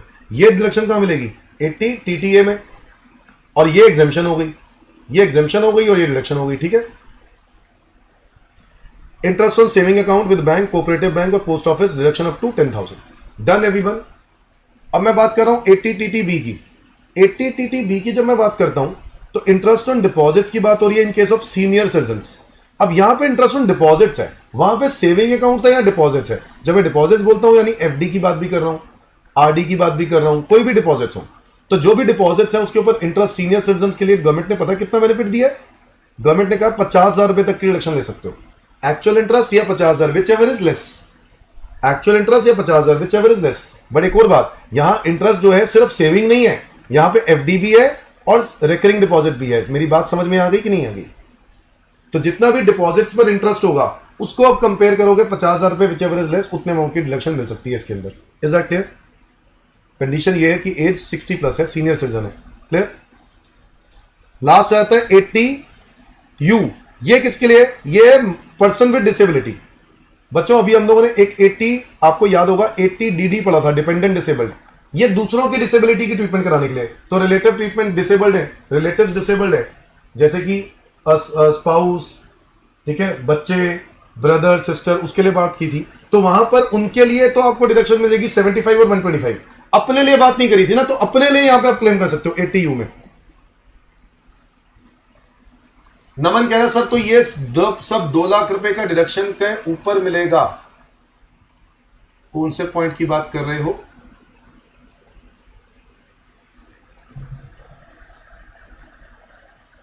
दो लाख के ऊपर कौन सा बेटा, मैं समझा नहीं। 2 लाख क्या?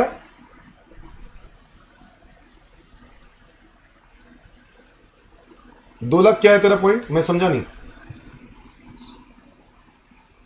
80I तुमने पढ़ना ही नहीं नमन, तुम्हारे कोर्स में ही नहीं है।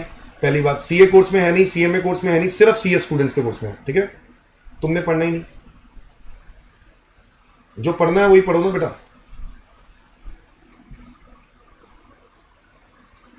मेरे को तेरा वो वाला पॉइंट नहीं समझ में आया, तू 2 लाख क्या कह रहा है। हाँ, अगर तू ये कह रहा है कि वो 80C में 1.5 लाख प्लस 50,000 80 CCD1 मिला के वो जो 2 लाख रुपए टोटल, तो हाँ उसके उससे ऊपर, उसके ऊपर ही मिलता है सब कुछ, उसके अलावा है ये, ठीक है।